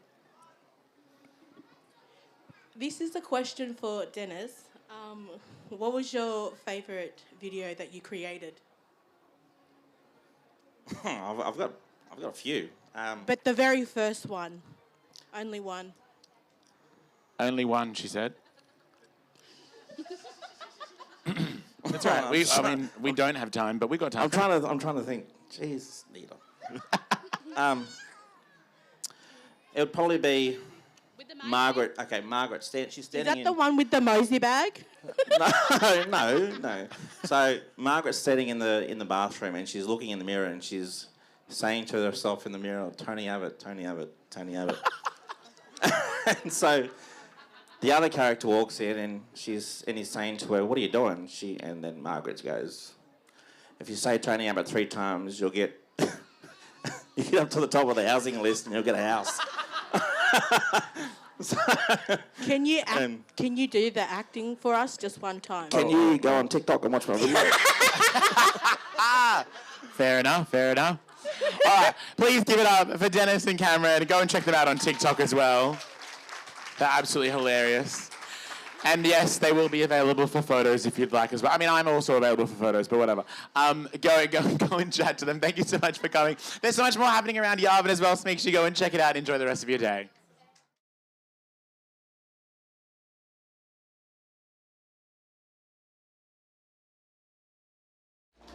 My name is Julie Nimmo. I will finish my little spiel momentarily, but just to ground us all today, I wanted to pay respects to elders past, present and emerging, and also acknowledge that we're on the land of the Gadigal people of the Eora Nation, land which was never ceded.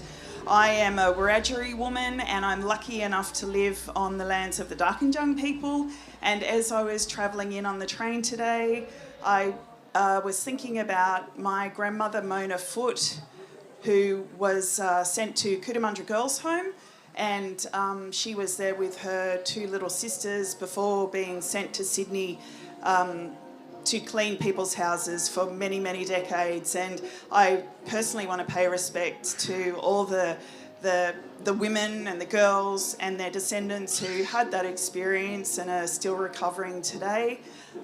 Thoughts of her are what ground me on the 26th of Jan. So I'd like to introduce you a little further to our guest. Professor Heidi, who I've known for many years, is a historian with a focus area on land rights research, climate justice, and has been a Sydney-based academic for many years. Liza-Mare is the co-founder of Moogahlin Performing Arts and was the head of theatre at Eora Redfern, beloved organisation. Thank you for all that work, Liza-Mare. And David Kampers works at Nuragili Indigenous Programs and has a focus area on history and the impact of athletes and sports people to move the dial for our people, with also a focus area on community engagement and teaching. So I would just ask that you all take a moment to introduce the nations and the communities that you hail from, but also if you would like to share something personal about an individual who's on your mind today, who's had a big impact on you. It might be nice to hear something intimate on the 26th of Jan that can ground us all. Thank you. I'm going first, hey? Yep. Thanks everyone.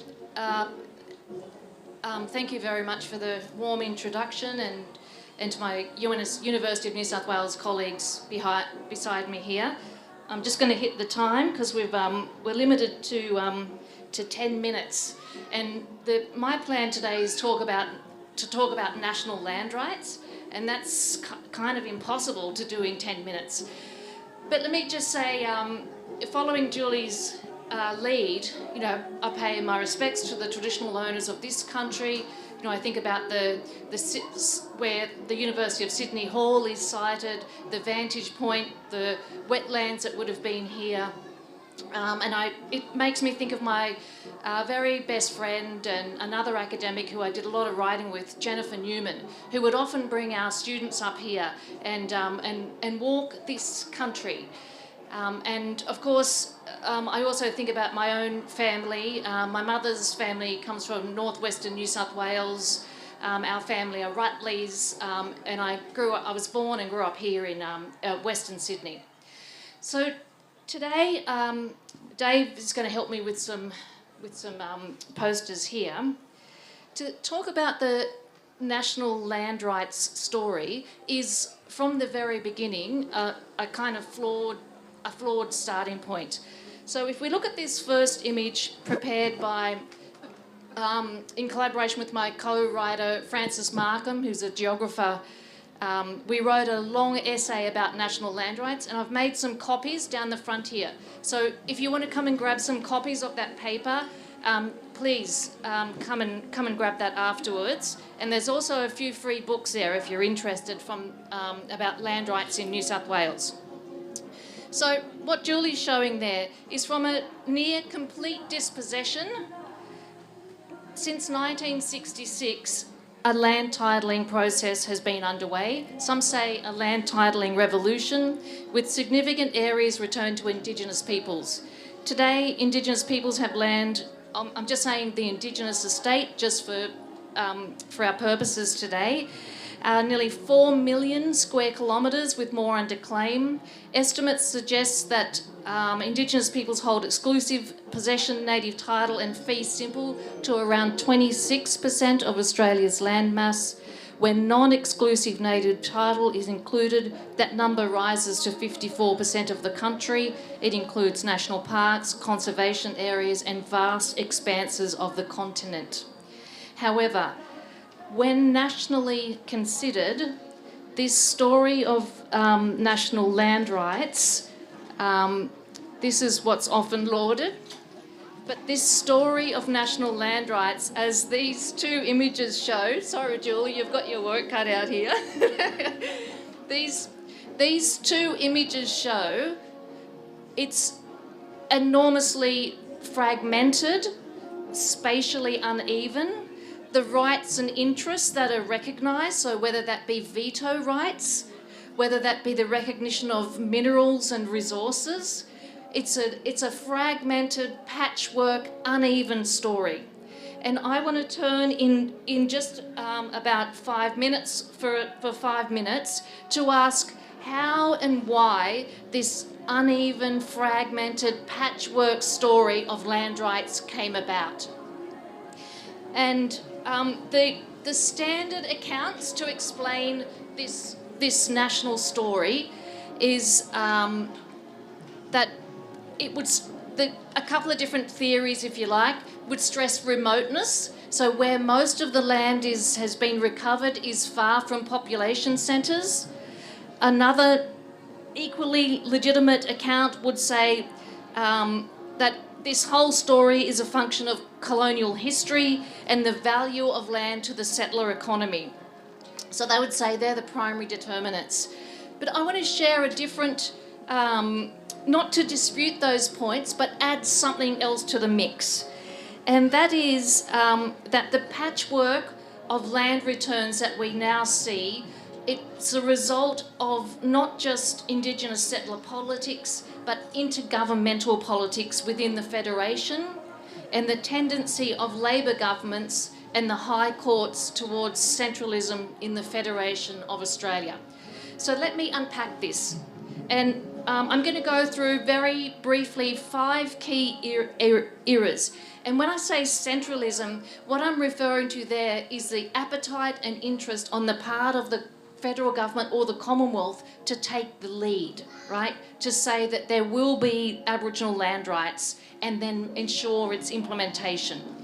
So, of course, the first example of the Commonwealth taking the lead on national land rights is the Whitlam government. And what culminated in the Whitlam government taking that leadership role, there are a number of factors. And prior to that, any response to land rights was continued to be governed by the states. So in 1966, the South Australian government passed laws that related to Aboriginal reserves. In 1970, the Victorian government passed laws that returned, I think it was 5 particular parcels of land, former Aboriginal reserves, over a period of, two sites, 2 former Aboriginal reserve sites. And up until that point, the Commonwealth had no role in, made no response to Aboriginal land rights. In, on this day, in 1972, then Prime Minister William McMahon came out and made, an abysmal response to the land demand. And that culminated, of course, in that dramatic protest, what came to be known as the Tent Embassy. And so Gough Whitlam visited the Tent Embassy and committed his government to land rights. And by November of 1972, when the Whitlam government was elected, on day 11, they announced the Woodward Royal Commission of Inquiry. And that Woodward Royal Commission of Inquiry, in the period from 1972 to 1975, represented the first ever and most sustained response from a federal government to Aboriginal land rights demands. The Commonwealth passed laws in relation to the Northern Territory, of course, or developed laws in the Northern Territory where they had jurisdiction. But the Woodward Royal Commission mapped out a response to land rights that the states were to follow. And if I can just find the relevant quote, what Whitlam he came out saying in the floor of the House of Representatives, please just taking note of dated language, that he would implement land rights in the Northern Territory, but he went on to say he was determined to see land rights implemented, and I quote, also in the states where the Aborigines are still exercising traditional rights. He told the House of Representatives it is very likely that when it has to hand Mr. Justice Woodward's report, the Commonwealth will exercise its constitutional powers, if need be, by way of acquisition of these Aboriginal reserves and other relevant lands to which the Aborigines can reasonably claim title. So this commitment, a centralist government acting with commitment to influence the states, came to a dramatic halt, a dramatic interruption by the dismissal of the Whitlam government in 1975. And from here we enter a new era in thinking about Aboriginal land rights. And the Fraser government had far less appetite for a centralist approach. The era of Fraser's tenure is referred to as New Federalism and the Commonwealth deference to the states from 1976 to 1983. So in this time, there are a couple of initiatives that came up in Victoria. In South Australia, they followed the Woodward model and passed further land rights that included veto powers and mineral rights. In Victoria, the Kane government were unable to garner support to progress land rights, and in New South Wales, the government came up with a model for responding to land rights that was premised on reparations. So it departed significantly from the Woodward model in order to respond to land claims that reflected the extent of dispossession and disruption and loss of land. So you can see that the states were left to their own devices to attempt to implement. So in Queensland, in Western Australia, in Tasmania, we see absolutely no progress on land rights. So where the Commonwealth withdrew any key leadership role, the states, other than South Australia and New South Wales, failed to act. So I've just got to... time is up now, but I want to map that in 1982-83, as the Hawke government were campaigning for what ultimately amounted to a return to government, they made a commitment to a national land rights response that was modelled very much on Whitlam's model. So we thought it appeared that there was a return to centralism. But as you know, the Hawke government, in response to pressures from the Western Australian government, and with particular interest in our powerful mining lobby, abandoned any national land rights response. So continuing, it pushed any response to land rights back onto Aboriginal people as activists, for state governments with an appetite for reform. So by 1996, the Tasmanian government had passed some land laws, and what ended up emerging was a reliance on the judiciary to advance land rights rather than the federal parliament. So in my conclusion, there's a really key theme that emerges here, and it's the lack of leadership on the part of the Commonwealth government, and the burden of progressing land rights is left to Aboriginal people to pursue through the courts. And so that's one way of, and I think it's a reasonable way of understanding this incredibly uneven and patchwork account of land rights across the continent. So, thank you.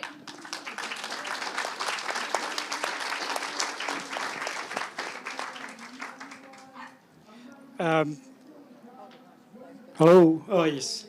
Hello, everybody. My name's David Kampers. I'm a Noongar fellow from the Margaret River region of Perth. I'd like to acknowledge Aboriginal people here today and pay my respects to the Gadigal people of the lands we're meeting on today. 26th of January, I think I was asked to mention what's important about today for me being here at Yabun is, I had to think hard. The last time I was here, I was with my kids for the first time to immerse themselves in Aboriginal culture. My daughter was born in Ireland and my son was born in Saudi Arabia. And so they live a really international sort of lifestyle. So they were really happy to be here with Mob on country, and now they're in their 30s. My daughter's doing a master's in San Diego at the Scripps Institute, and my son's doing his PhD at Melbourne University at the moment. So yeah, really high-achieving family at the moment. So special day being here, and I feel quite lonely. My really brief talk is around Indigenous rounds in sport, and often the context for my talk was really on my PhD journey, where I looked at the role that Aboriginal athletes play in sport and how they have, whether they like it or not, the potential to bring about cultural acceptance and change in society. We only have to look at examples of Michael Long, Nicky Winmar, I'm Black and I'm Proud, bringing about the racial vilification laws in the AFL. I looked in my thesis was titled Hard to Sing Without a Voice, and that was based on Latrell Mitchell in 2023 on the weekend of the no referendum. The Australian Rugby League team were playing Samoa in Townsville, and Blackfullas on the team refused to sing the national anthem, and it was that weekend that we lost, obviously, the no vote, and Queensland had the highest response to not having a voice. So Latrell Mitchell said, yeah, it's hard to sing without the voice. So it was a really, really good segue into my thesis title around that. And like I said, I called this talk More Than a Round because Indigenous rounds are never just about sport.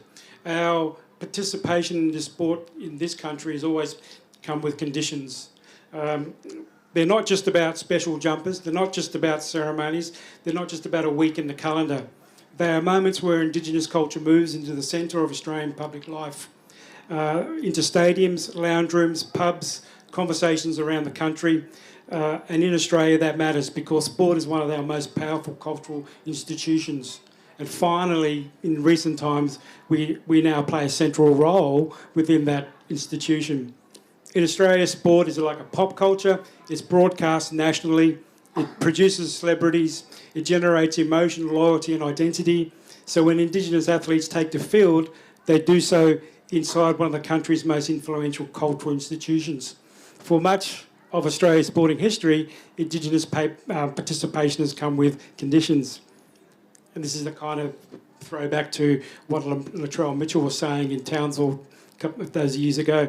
You could play, but you can't protest. You could win, but you can't speak. You could entertain, but do not disrupt the story of the nation. Indigenous rounds mark a shift, not a perfect one, but a significant one. And that's basically really the kinds of ideas that I'm talking about in terms of the influence that Indigenous peoples have. They're not just simple celebrations, these are sites of tension. They raise difficult questions. Who controls Indigenous stories? Who profits from Indigenous culture? And what happens the week after an Indigenous round ends? These rounds can simultaneously honour culture, commodify culture, educate audiences, and contain political expression. And that tension is important because it reminds us that recognition is not the same as justice. Indigenous rounds don't resolve colonial history, but they do interrupt it. They crack open spaces for conversation and sometimes conflict in full public view.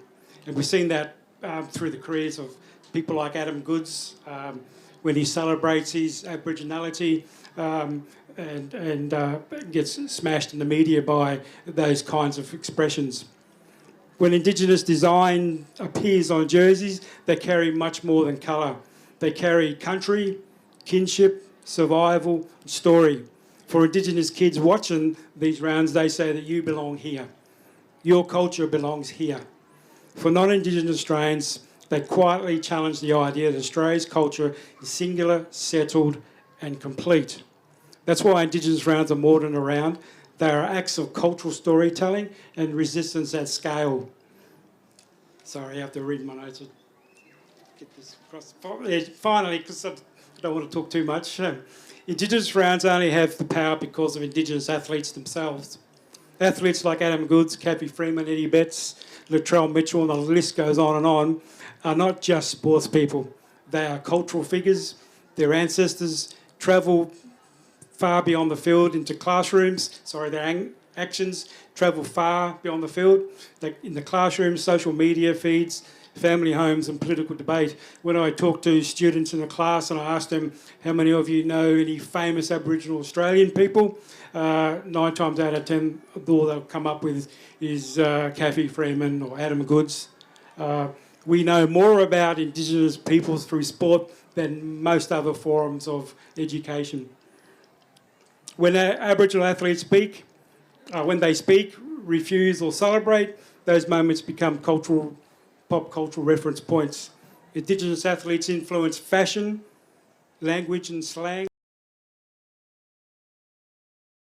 Language, we've shared knowledge from one generation to the next through our stories. Stories have always been more than just entertainment. They serve as maps, libraries, science lessons, moral guides, and links to our identity. Today I want to talk about why Indigenous stories matter, what we lose when we ignore them, and what we gain when we listen. When I was younger, I thought stories were something you finished. You read them, you close a book.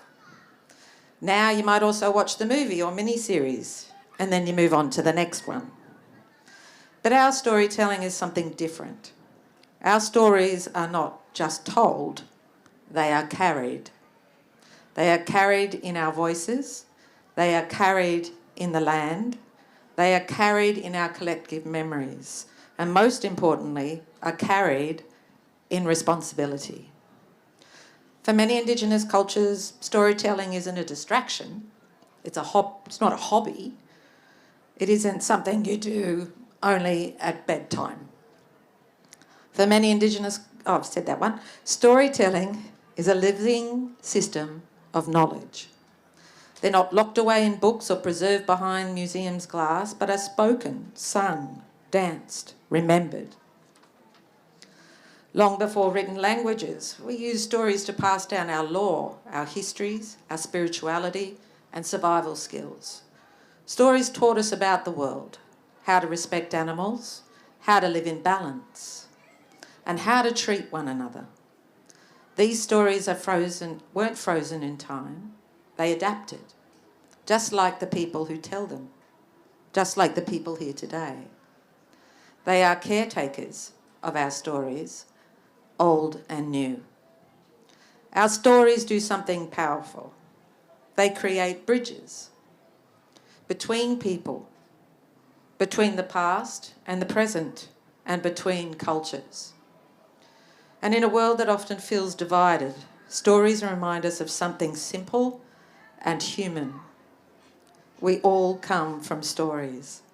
We all live by stories. And the stories we choose to listen to shape the future that we want to create. Many of our stories belong to our communities, our ancestors, and future generations. That means telling a story comes with responsibility. You must tell it at the right time, in the right way, and for the right reasons. Contrast that to how we see stories today. We scroll, we consume, we forget. Stories become content, something that goes viral, something to be used up. But Indigenous storytelling asks a different question. What does that story ask of you? Sometimes it asks you to remember. Sometimes it asks you to change. Sometimes it asks you to listen rather than speak. And another powerful idea held in our stories is our relationality to our world and the world around us. Stories describe rivers as ancestors, mountains as teachers, animals as relatives, and it's also a reminder of responsibility to those places, to protect it, to respect it. These stories remind us never to be above nature. We are part of it. Country is not just a setting, it's a living being. Country holds our memories, and rivers remember our footsteps. Trails are stories worn within the earth. Imagine how different we might treat our environment if we grew up hearing stories that says, the land remembers you. When our stories disappear, more than just a voice is lost. An entire way of seeing the world goes with it. Yet stories survived. Even when our languages were banned, our elders were silenced, our children were punished for speaking their own words or telling their own stories, when our ceremonies were outlawed, they adapted, they hid in songs, they whispered in kitchens, they waited. And now they are still here. That survival tells us something important, that storytelling is a form of resistance. Every time an Indigenous story is told, it pushes back against the silence, against stereotypes, against the idea that Indigenous people exist only in the past. Indigenous stories are not museum pieces. They are embodied, they are evolving, and they are still being written. And here's where it matters for all of us. Our stories also teach us to slow down, to listen deeply, to understand that they are not about the spotlight. They are about connection. Because knowledge doesn't live in textbooks. It lives in our elders, in our communities, and in our lived experiences. So the next time you want to tell, that someone wants to tell their story to you, take a moment to listen, to provide a space for that story in collective responsibility. Next time you go see an Indigenous play at the Opera House, at the Sydney Theatre Company, or at Belvoir Street, don't ask yourself, was that entertaining? Were they good actors? How good was that? Ask yourself instead, what am I being entrusted with? Because when a story is shared, it's not being given away. It's being placed in your care. And the question is, what will you do with that story?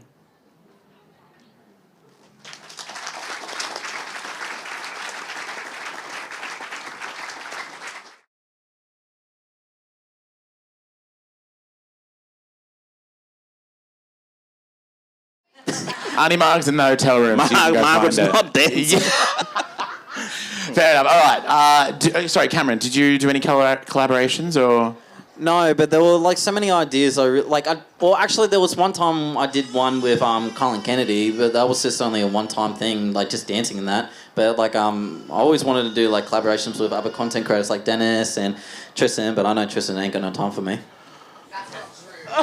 Someone give Cameron a mic. Give Tristan a mic so we can rebuttal. Where's Sienna? Do you still have the mic, or is it down the front? Oh, you got a question? Oh, yeah. Sorry, ask the question. Got a question. Yeah. My bad. I forgot to come back to you guys.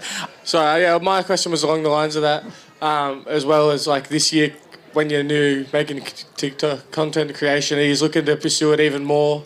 Like he's going to double down, go even harder with the creation. I guess it's What is it? What do you envision it to be in the long run? I mean, I stopped for a while, to focus on my family and, my job and whatnot. So I did stop for a while, but this year I actually want to do I want to do more and become bigger and better. And I want to try and get my followers more involved in collabing videos and doing videos with me. But yes, I do want to become bigger and better. And you just want to go to the TikTok Awards, eh? Yeah, I want to go with Tristan. Yeah, Tristan's there all the time. Yeah. Tristan goes to all the way. Old Tristan. It's a wonder he's here. Yeah. Wait, can I go now? Cameron, your content this year, it's going to get bigger and better, or? Yeah, like same as Dennis. Like honestly, like for a while, like a couple of months, like I just been having a break, just smashing down with uni, and like thankfully this is my last year at uni, and I just finished off my degree, and then even like this new job I'm working at as well. Like I'm just trying to like smash out all my goals, but then hopefully by like this year I could buckle down and just get into more content this year. But then seeing like other content creators like Bucket and Goldie, known as Sean, like seeing them two fellas, like they're doing amazing. Like honestly, like even like I try to talk to them saying, "Hey Sean, Philip, hey, how you going?" At the Tamworth knockout, but then they just walked off, and I'm like, okay. He didn't want to know you. Shame. Nice meeting ya.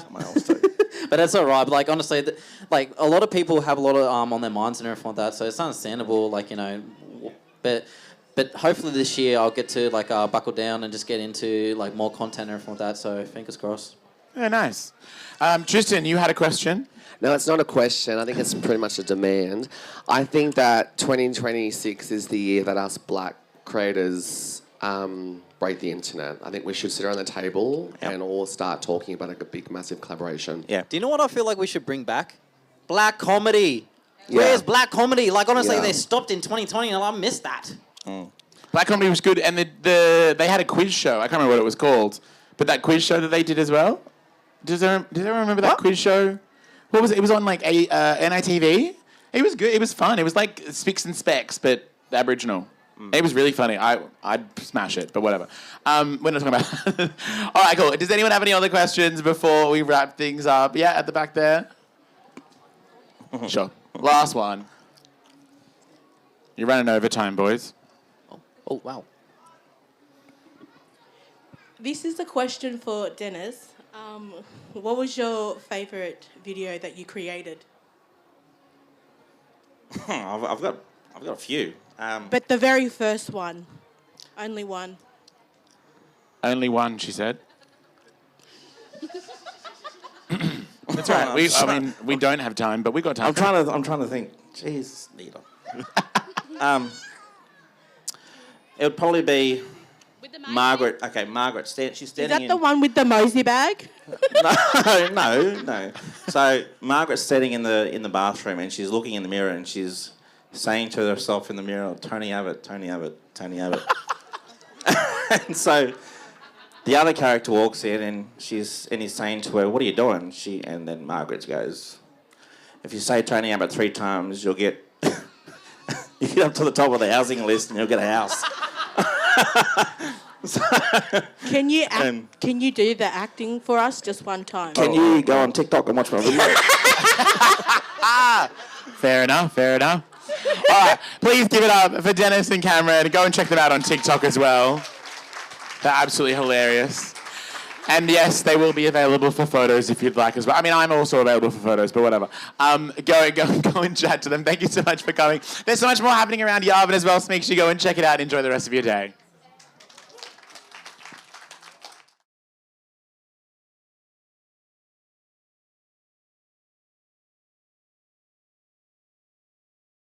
Appropriate that they tell us their story, where they're from, and who's their mob. Okay. Thanks, Shane. First of all, I'd like to begin by acknowledging country. We're on the lands of the Gadigal people, so I acknowledge Gadigal elders, past and present. I'd also like to acknowledge other Indigenous peoples all around this country, particularly on this day, January 26th. In my community, I know it's important to acknowledge country, but I also know that, from what I've been told from my elders, that if I look in my hand, I can see that there is skin, there's blood, there's DNA. That's part of who I am. And I know that that DNA that's in my body, that's in my blood, it's actually the same DNA that was in my mum because I was in her womb. It's the same DNA as her mum because she was in her mother's womb. Same DNA, the next generation, so on and so on. So I know that my old people not only are with me spiritually, they're actually with me physically because I have their DNA. And that means to me that I have to walk with cultural respect. It's something that's a part of who I am, and it's something that I live by. And so I know that I need to do that. So I acknowledge country, I acknowledge all our old people, and I acknowledge all Indigenous peoples across this country. So today we're going to talk a little bit about some of the work that we're doing here at the University of Sydney. As Shane has said, I've just taken up the Deputy Vice-Chancellor Indigenous Strategy and Services role here at the university. I've been in the role for about 6 months now. And a key milestone last year, on the 12th of December, our strategy was approved via the University Senate. So that means we can now move forward and really start to do a lot of the work that we need to do because we know where we are in this country, we know where Indigenous people are in this country, and we know that we're not doing so well in terms of any of the statistics or the metrics that you want to talk about. So I just want to pass on to everyone just briefly, if they could just introduce themselves and tell us a quick little bit about yourself. Yeah, thank you, Reuben. I am Jordan Pitt. I am a descendant of the Beric language group, so I'm a Murray from North Queensland, and I am the Associate Dean of Indigenous Strategy and Services in the Faculty of Science, so basically what Reuben does, but down localised within science, from everything from chemistry to biology to psychology even, and I'm a mathematician as well. I'm Jackie Troy, and I'm a Ngurrugu woman from the Snowy Mountains in southeastern Australia, and I'm a languages person, which is why I'm wearing this languages t-shirt for Living Languages. I've got many associations with language groups around Australia, but particularly in the southeast, and I'm very proud to have worked with the mob in Sydney to help support them to get their language going again. It gives me joy every day just to see the banners around Sydney and the use of Sydney language and all the different names it has. Gadigal, if you're here. So in the Gadigal language, we say Ninari, Naloangun, Maribadiri, Gadinorada, which is, we are very privileged to sit down here today on the beautiful grounds together at Lands of the Gadigal. So, and I'm the Director for Indigenous Research at Sydney University. Thank you. Hi everyone, my name is Associate Professor Michael Mossman. I'm a Kuku-Yalanji man, and that's rainforest country. Born and raised in Gimoy, which is the traditional name of Cairns in far north Queensland. And I work at the School of Architecture, Design and Planning as a researcher, as a lecturer, and also the Associate Dean Indigenous. And I am trained in architecture and have practiced as a registered architect in my former life before becoming an academic. And I'm Reuben Bolt, a Yuin man from a little community called Wreck Bay, about 3 hours south, 3 hours drive south, or 2 hours, depending on how fast you can drive. Also, on my grandfather's side, Monero Ngerigo and Yatmatang. And it's a very, very important that I acknowledge that as well. What we'll do now is I'll hand over to Jordan, who will speak for about maybe 10 minutes. And so I hand over to Jordan. Thanks, Reuben. So I wanted to start with a very basic question. Who here thinks they're bad at mathematics? Raise your hand. Yeah, good. We already got some. Well, that's interesting, because when I asked this back in the maths department, no one raises their hands. But here, Very different. Okay. So, yeah, most people think they're bad at mathematics. And, you know, I get told that I get that from personal experience as well. Everyone likes to tell me how bad they are at mathematics. So let's take a step back and maybe ask, well, what is mathematics? And I think when you ask this question, people think about examples. Maybe they think about numbers. Maybe they think about shapes. Or maybe if they've done some more maths, maybe they would say formulas. And these are definitely mathematical. They're mathematical objects. They're things we care about in mathematics, but they're not really the heart of mathematics. Instead, mathematics is more about a way of thinking, and it's really about looking and understanding patterns. It's about simplifying very complex things down to their most basic elements to try and see how they work. And it's about understanding how rules shape outcomes. And if I do something over here, what happens over here? That's really what mathematics is, and I know it's a very heady example, so I wanted to take us back to maybe something we're a bit more familiar with from school. So I have some props. I'm Carrot Top today.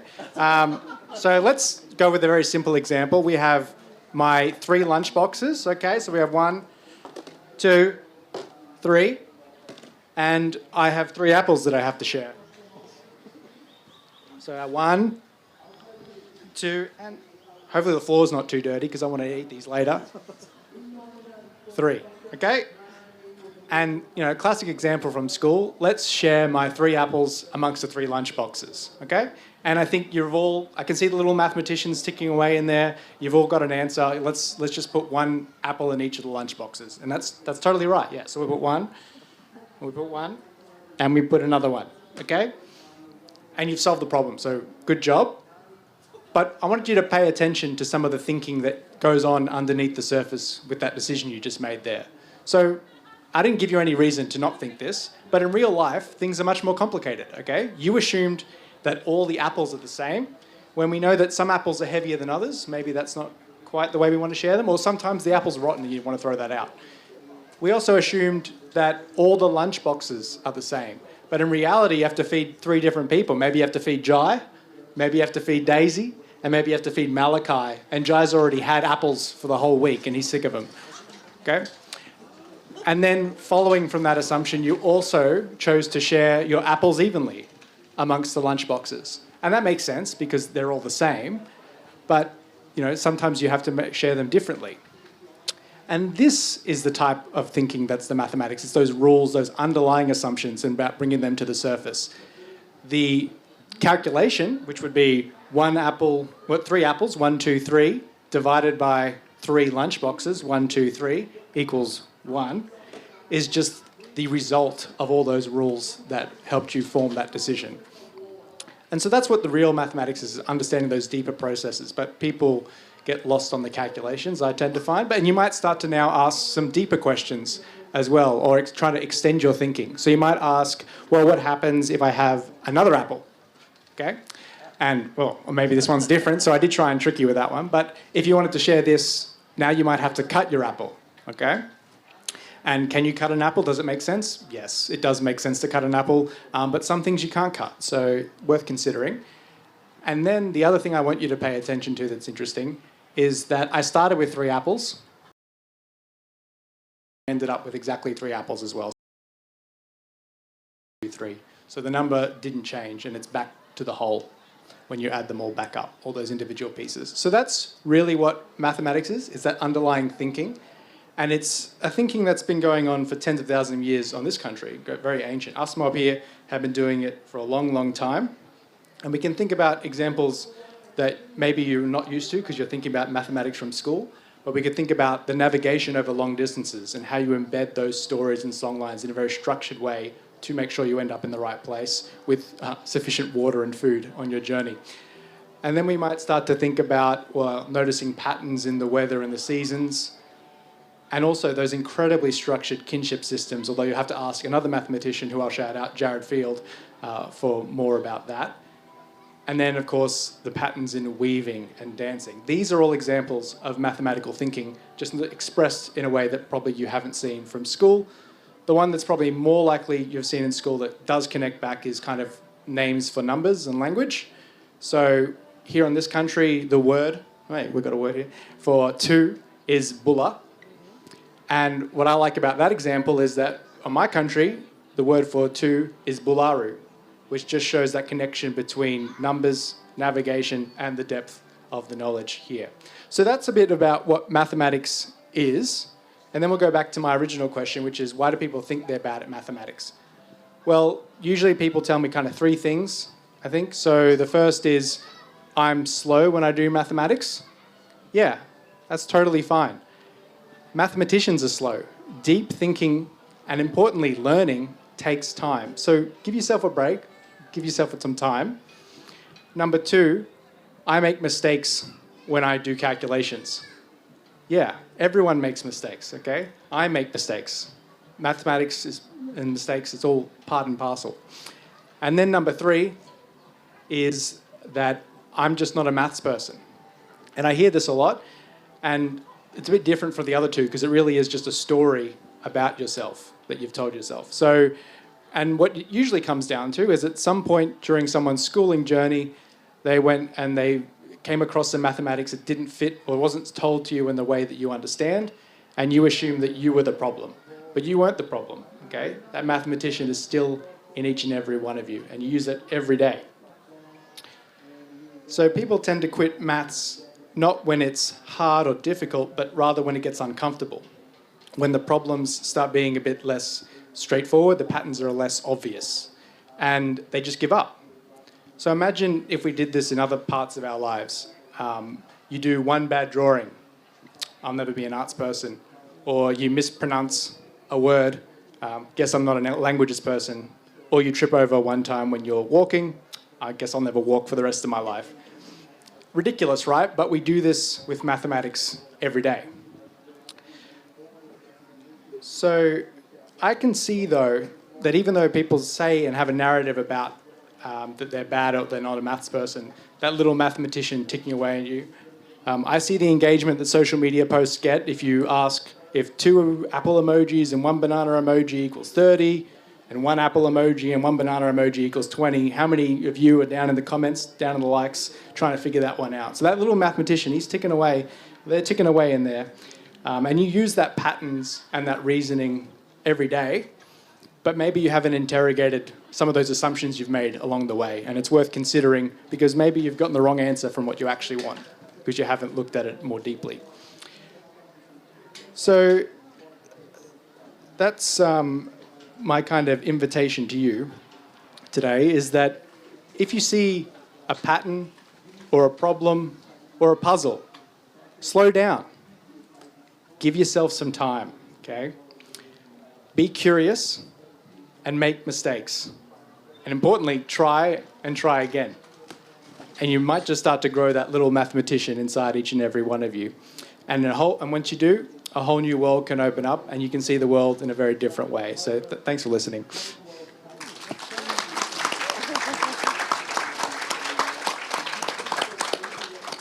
Thanks, Jordan. I've got a question, but I'm going to tell a little story first.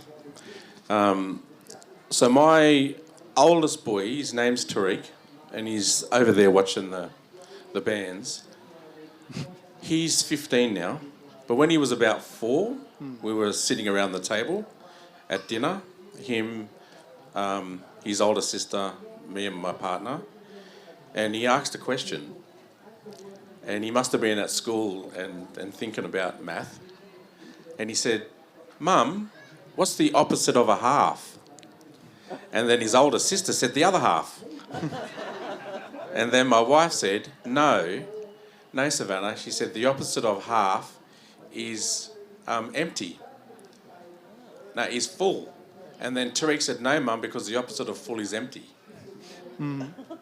So what's the opposite of a half? Well, I guess it's a good question, Reuben, and I guess it goes back to those underlying assumptions, okay? So, and why I would say this. So my first instinct is to go 2, and the reason why is because if you multiply by a half, that's like the opposite of that would be multiplying by 2. So if you multiply by 2, you double something. If you multiply by a half, you half it. So that's what I would think. But it goes back to your frame of reference. Like in a maybe if you're adding things together instead of multiplying, maybe you would say the other half. That kind of makes sense. but I don't know how I'd say full or empty, but I do like those answers. You could probably come up with rules that give you those if you wanted to. I found it really interesting that the little mathematician was there when he was about 4 or 5 years old. So, okay, thanks. So we'll move next to Professor Jackie Troy. Okay. So over to you. Well, I was just thinking, it just shows what you said, Geordie, and, you know, with your question, Reuben, that what my mother has always said, and she's an artist, that mathematics is the most creative thing you can do, which coming from a person who's an artist, professional artist, is actually pretty high praise. But it is true, because you think in the abstract all the time. So, I mean, that makes me think about, I guess, what I wanted to talk to everybody today about, which is that think in the abstract. Think about what you can do yourselves in terms of research. Now, for Aboriginal people and Torres Strait Islander people, research is just what we do every day. What's the first thing most people do when they meet another, I was going to say blackfella, but another Koori or another Torres Strait Islander person? You say, what do you know? What do you know? Well, that's actually the starting point for any research. What do you know? Ask a question. Like Geordie was saying, you know, ask a question about maths. So, and then we all talk about having a dorry, you know, oh, what's going on with them over there? And then what do you do with that information you get? Well, you share it. And then everybody shares it, and we have a bit of a yarn, and then people come up with a story, and then we share the story. And so we are the original researchers. We don't even have to put a time frame around that. A couple of years ago, I was part of a great book project called Every When, which talked about how we, you know, in Indigenous Australia, Aboriginal and Torres Strait Islander Australians, don't really think of history in the way that the West thinks about history. Well, that happened yesterday and that happened 10 years ago, and everybody says we've been here 60,000 years, 70,000, 120, who knows how many tens of thousands of years. We've been here a bloody long time.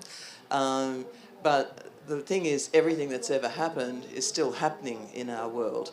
And we draw on that all the time. So I think some of what you were saying already, Geordie, is that, you know, you're drawing on your natural curiosity as a black fella, as a Murray, and also this, you know, you said, you know, thousands, tens of thousands, maybe hundreds of thousands of years of developing knowledge that we as humans all over the world do this. They ask questions, they're curious. So that's really all research is. And all around the world, I do research all around the world with Indigenous communities from, you know, the northern hemisphere into the southern hemisphere. A lot of mountain communities. I do some research. One of my colleagues is here. I could name and shame him, Dr. Mujahid Tawalik, who's from northwest Pakistan in a place called Swat, the Swat Valley. My country, as I said, is the Snowy Mountains, and so we're big mountain river people. Another thing I found recently was that when I travelled to the very far north with Muji and I flew over some of the highest mountains in the world, they have 14 8,000 metre plus mountains. So they have the 14 of the highest mountains in the world, and I was filming them out the window of this plane, and I sent it back to my mother, who's 97, I might add. I think she's probably the oldest living mountain woman so in Australia. But she said, right, two things. One is we're now going to have to rename our mountains the Snowy Hills. And the second thing is, what's going to happen when all those glaciers melt? Because again, they've got most of the glacial water.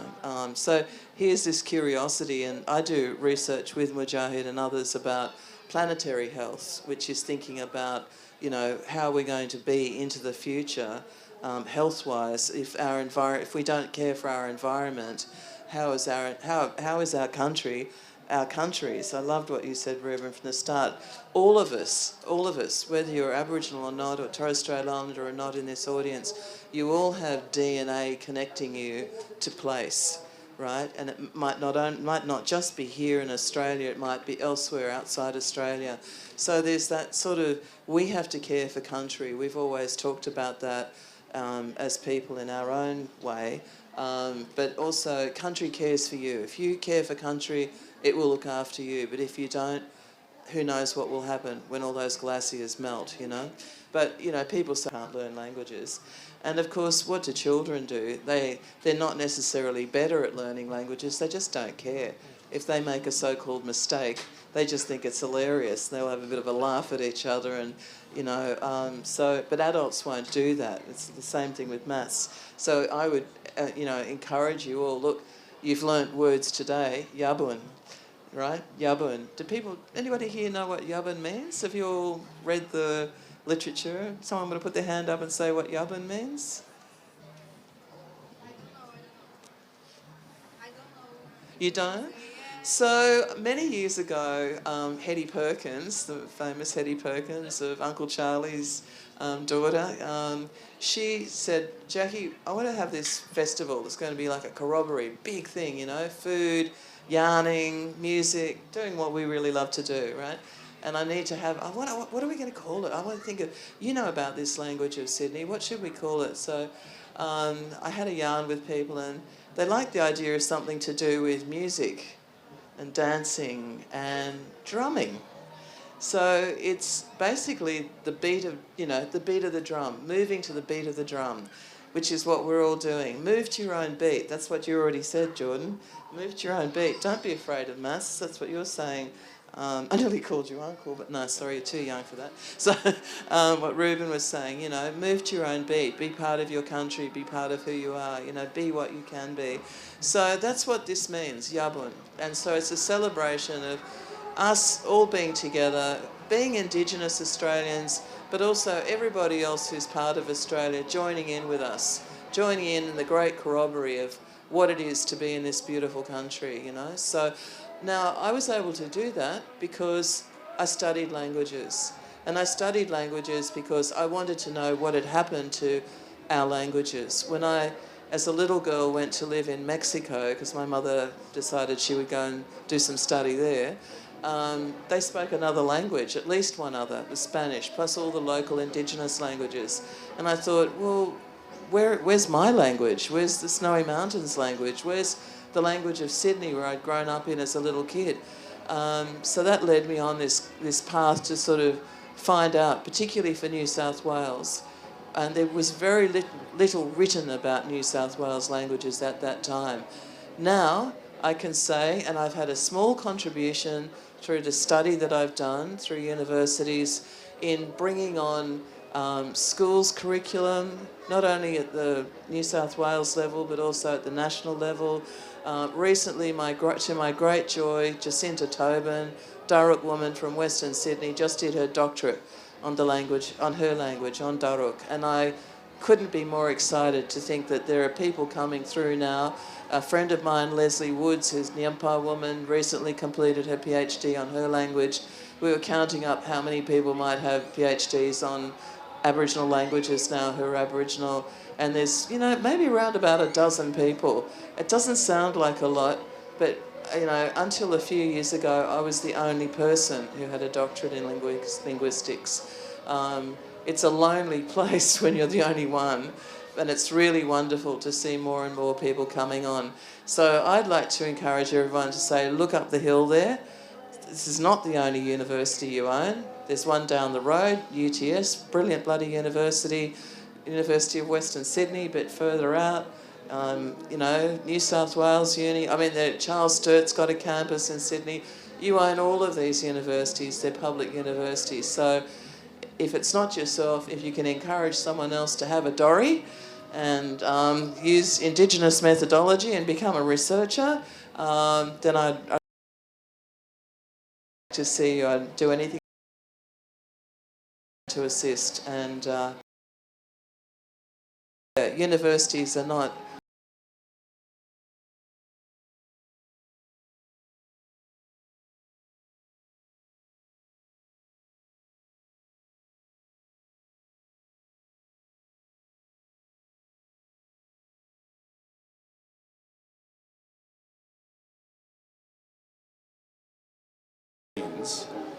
it's not something that you can just, you know, conceptualize, and it's just something that becomes apparent. It's not easy to think about.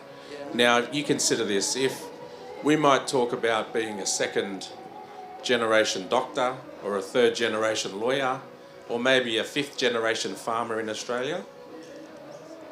But an Indigenous person could say 3,900 generations. So you think about that. That's some serious mathematics. So, and then if you look at this country, right? So I taught Indigenous studies for about 20 years, and I had this map of New South Wales, and in the map of New South Wales were all the sites of significance that were recorded, so archaeological sites. And there was one line that goes from the middle of New South Wales, from the corner of New South Wales, out near Broken Hill, and goes into the middle of New South Wales. And I'd say to the students, why do you think there's a line there? Because these are recorded sites, and some would say, oh, are they song lines? So that's a good guess, but no. Is it a river? No, it's not a river, because rivers don't go straight. But what it is these have been found because what they did is they had the community go and walk the line. There was the gas pipeline. So when they went to go and look for the cultural heritage, they found it. You know what that means? There's cultural heritage all throughout this country. And it's cultural heritage that's been developed over thousands and thousands of years. So you mark my words, if you look for it, you're going to find it. So that...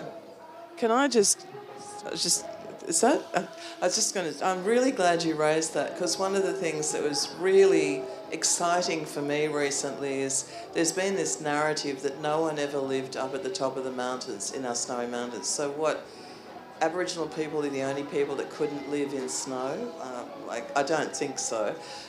So Snowy Hydro, who's really destroyed a lot of my country with the Snowy Hydro scheme, that's a whole other story. But they did a report recently, and they found really high up in my country at Lobbs Hole, which is my core country, where Thomas is from Lobbs Hole, that area had more artefacts per square metre than any other site in Australia, 38,000 artefacts per square metre or something. That's because people were sitting around doing what we're doing, spinning a yarn and making things, and there's chips everywhere and bits of, cores. So you're right, Australia you're walking on our heritage, and for anyone who's not Indigenous, it's your heritage too. We need to protect this now. Yeah. Thank you. I might go over to Associate Professor Mossman. Over to you. Thanks, Reuben. So I just wanted to quickly start with a quote that I use often in my lectures, and it says, storytelling must begin with the teller positioning oneself in relation to clan and place. Before embarking on the storyteller must first describe their journey to the place where the story begins. And it's something that I find really interesting in terms of, as an Indigenous person, when we talk to or connect with another Indigenous person from here in Australia or from globally, where people are connected to their lands and their ancestries over thousands of years, it's always that knowledge about the importance of the story of oneself, and the story of where you come from, and the story of the cultural practices that are important to those stories. And it's something that resonates very strong inside of me in a way that provides the foundation, or provides a foundation, or many foundations to connect, to country, to different places, to people, to communities, to all kin that are around us.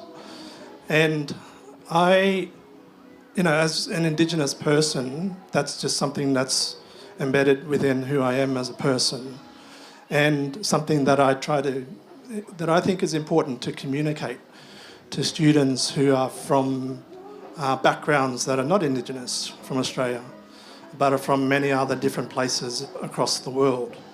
It goes back generations here in Australia maybe, but then before that, it goes back somewhere else across the seas and to places where communities were present and occupying place and creating places that were utilising, design thinking as a way of creating comfort and safety and, well-being and ongoing sustenance.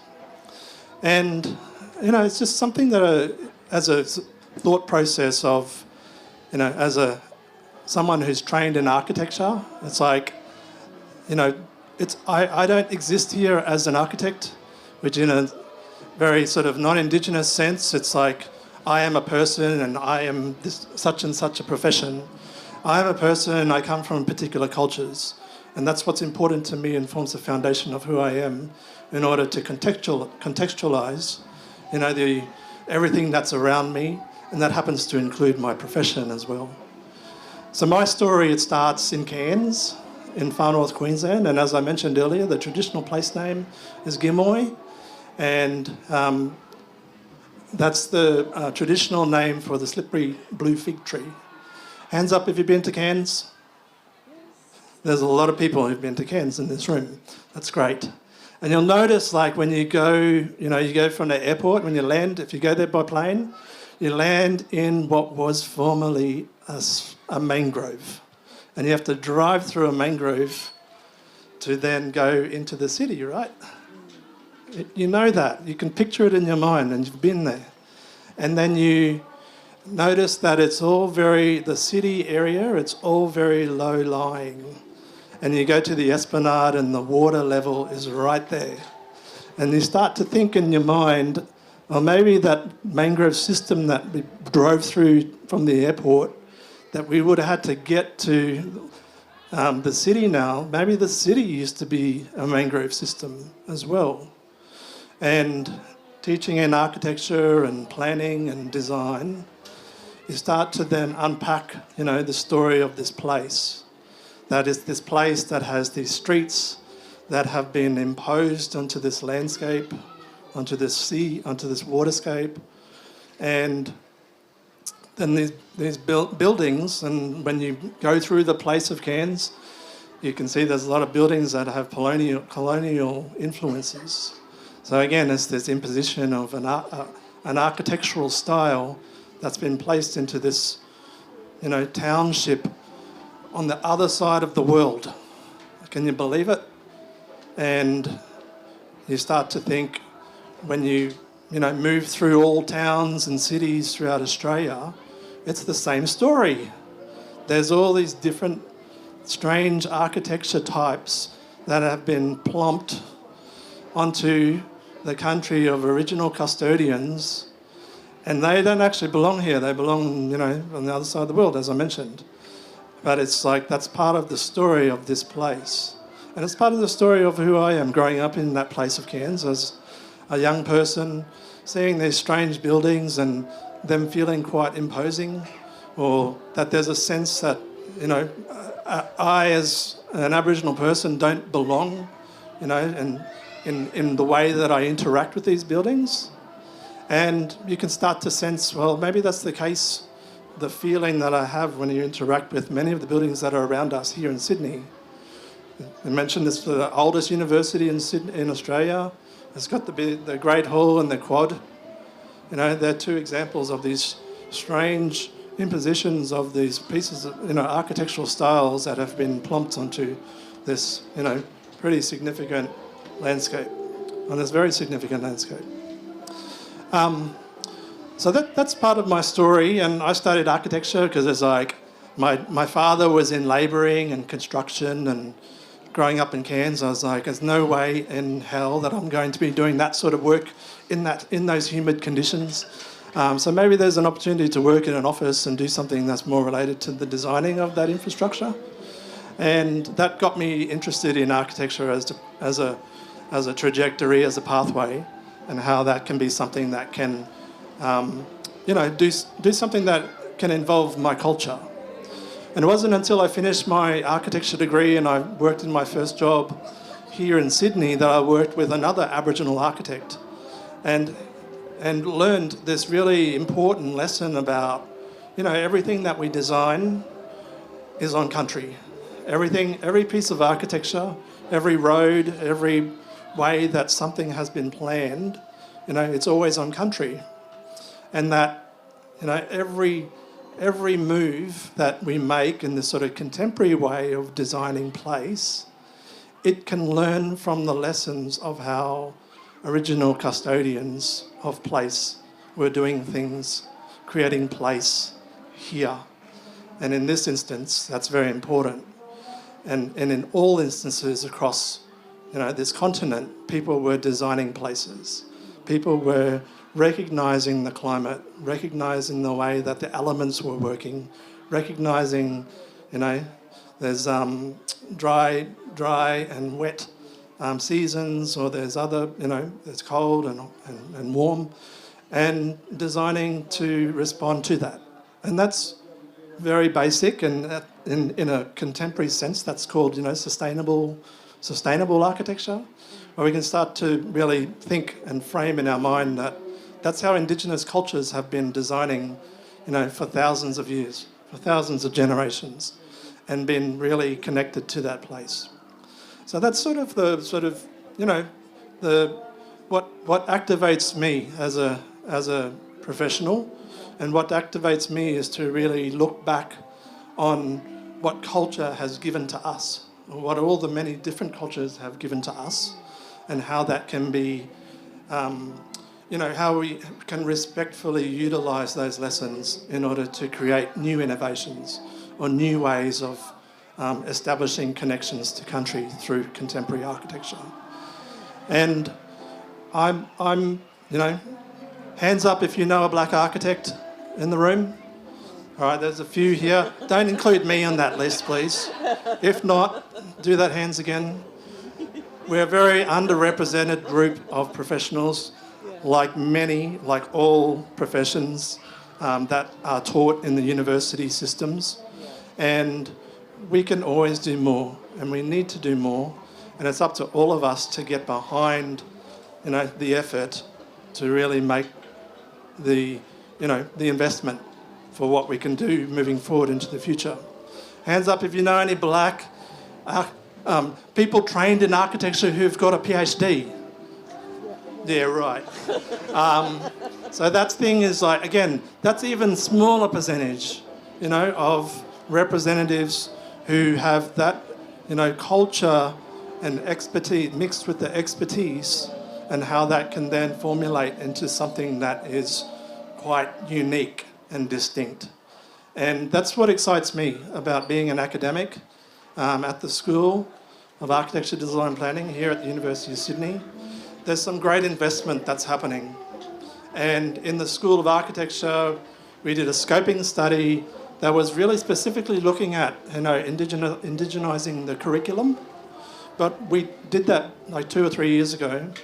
And what was really significant was that you can't separate curriculum from research, or from external engagement, or from governance, or from future innovations, or from research. It's all about how things all come together and interact with each other. So in the end, it wasn't about indigenising the curriculum, it was about indigenising architecture, design and planning, ADP.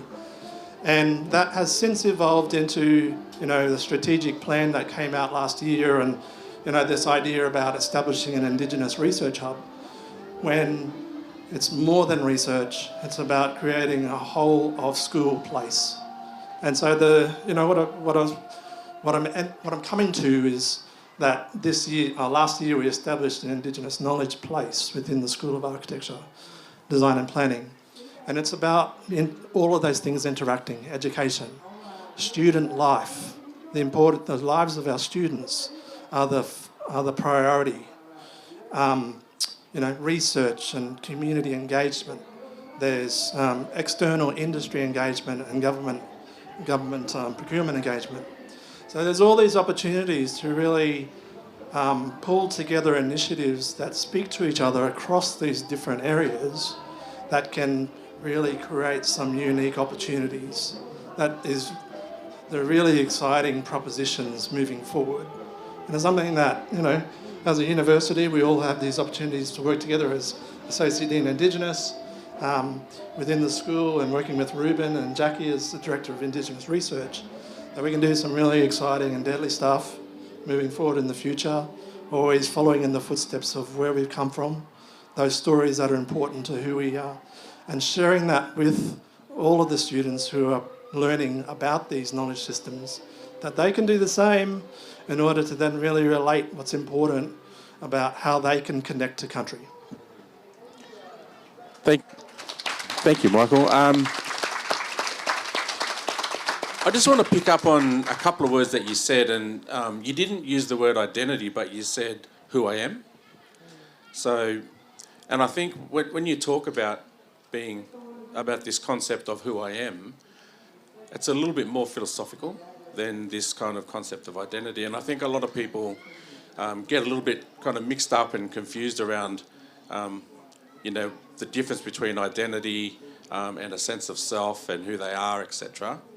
And so I think it's really interesting that you use this concept of who I am, because if you think about identity, it can actually mean many things in many different contexts. And depending on the discipline, so, identity and how it's immersed or how it's given meaning in terms of the theory within, say, philosophy is going to be different to psychology, is going to be different even to sociolinguistics, is going to be different to education, is going to be different to sociology. And so when I think about this concept of identity, I think of, there's a theorist by the name of Dan McAdams, and he had this theory of identity based on stories. And I think it really resonates with Indigenous people, but it resonates with everyone because everyone has a story. So story is not just an Indigenous thing. And so what he would say is identity is an integrative configuration of self in the adult world. So that's a lot of words, but when you break it up, you can get a better understanding of it. So he says identity is an integrative configuration. So it integrates. And what that means is it comes together. So it's an integrative configuration. It's this thing that we think about. That's identity, not sense of self, not self, but identity is this thing that we think about. And he says it integrates in two ways. And he calls it the diachronic and the synchronic, which is in the here and now and over time. So identity integrates in the here and now and over time. That means that my sense of self constructs these identities. That's why I can become a born-again Christian. Because at one time I wasn't, and now I am, or a reformed alcoholic. Or I can, because your identities change over time. So as you get older, your priorities change. When you get into your emerging adult years, what's important there is probably parties. Partying and being with friends. But when you have kids and your priorities change, when you get older, you develop generativity discourse, which is this discourse around how do I leave the best I can leave for my kids or for my grandkids.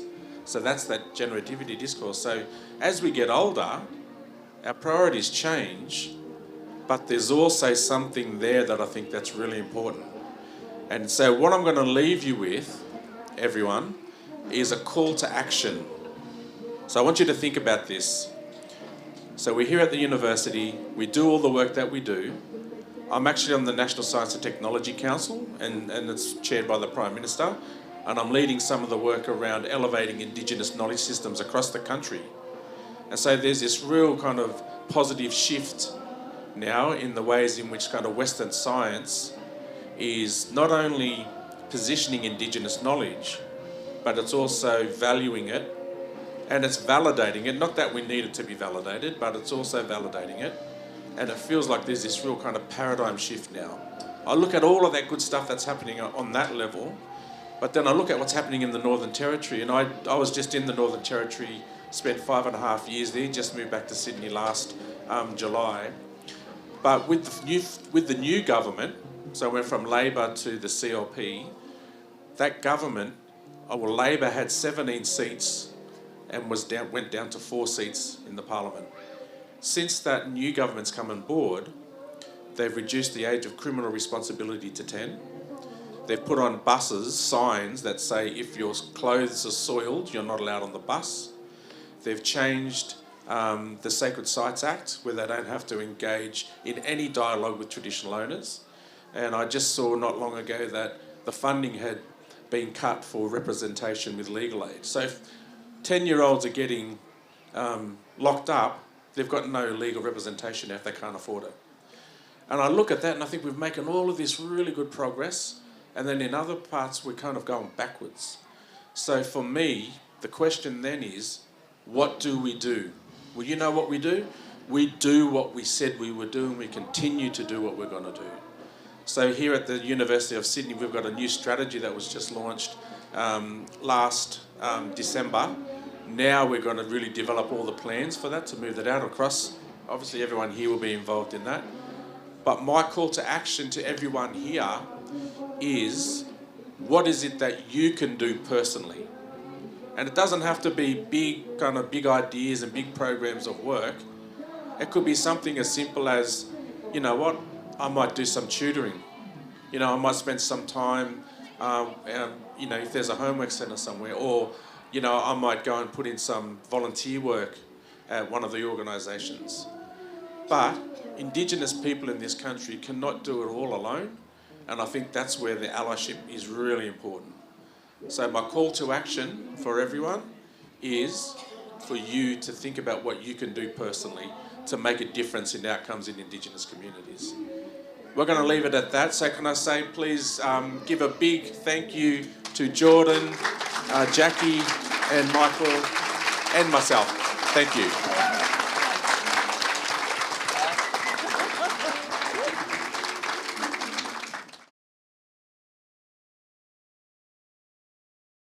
Auntie Marg's in the hotel room. Margaret's not dead.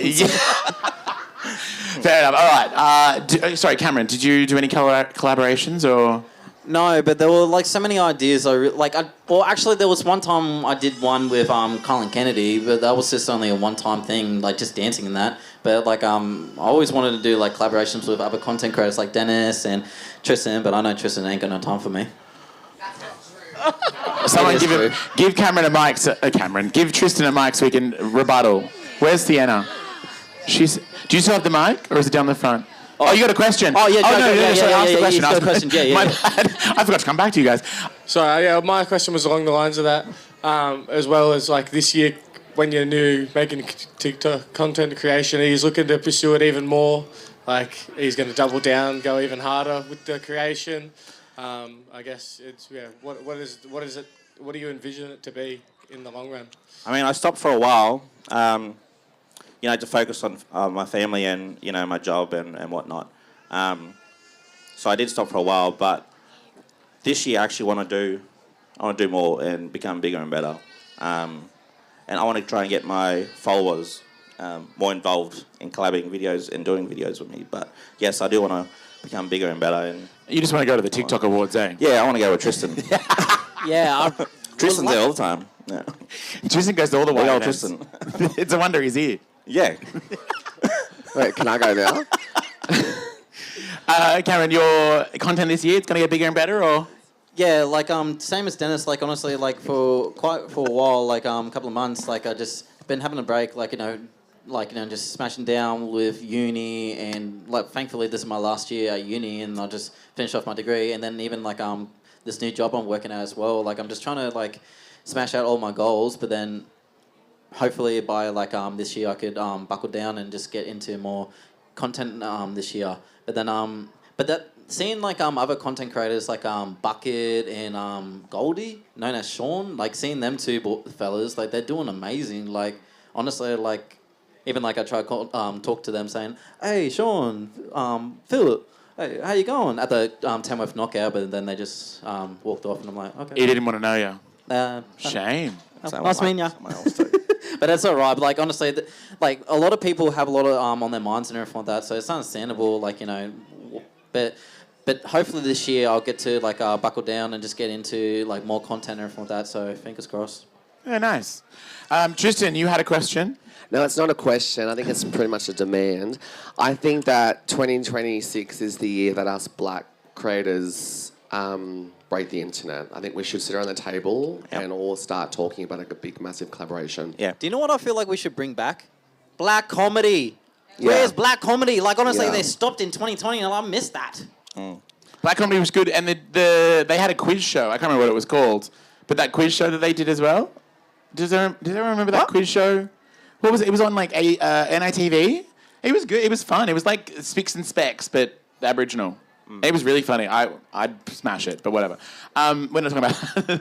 All right, cool. Does anyone have any other questions before we wrap things up? Yeah, at the back there. Sure. Last one. You're running overtime, boys. Oh, wow.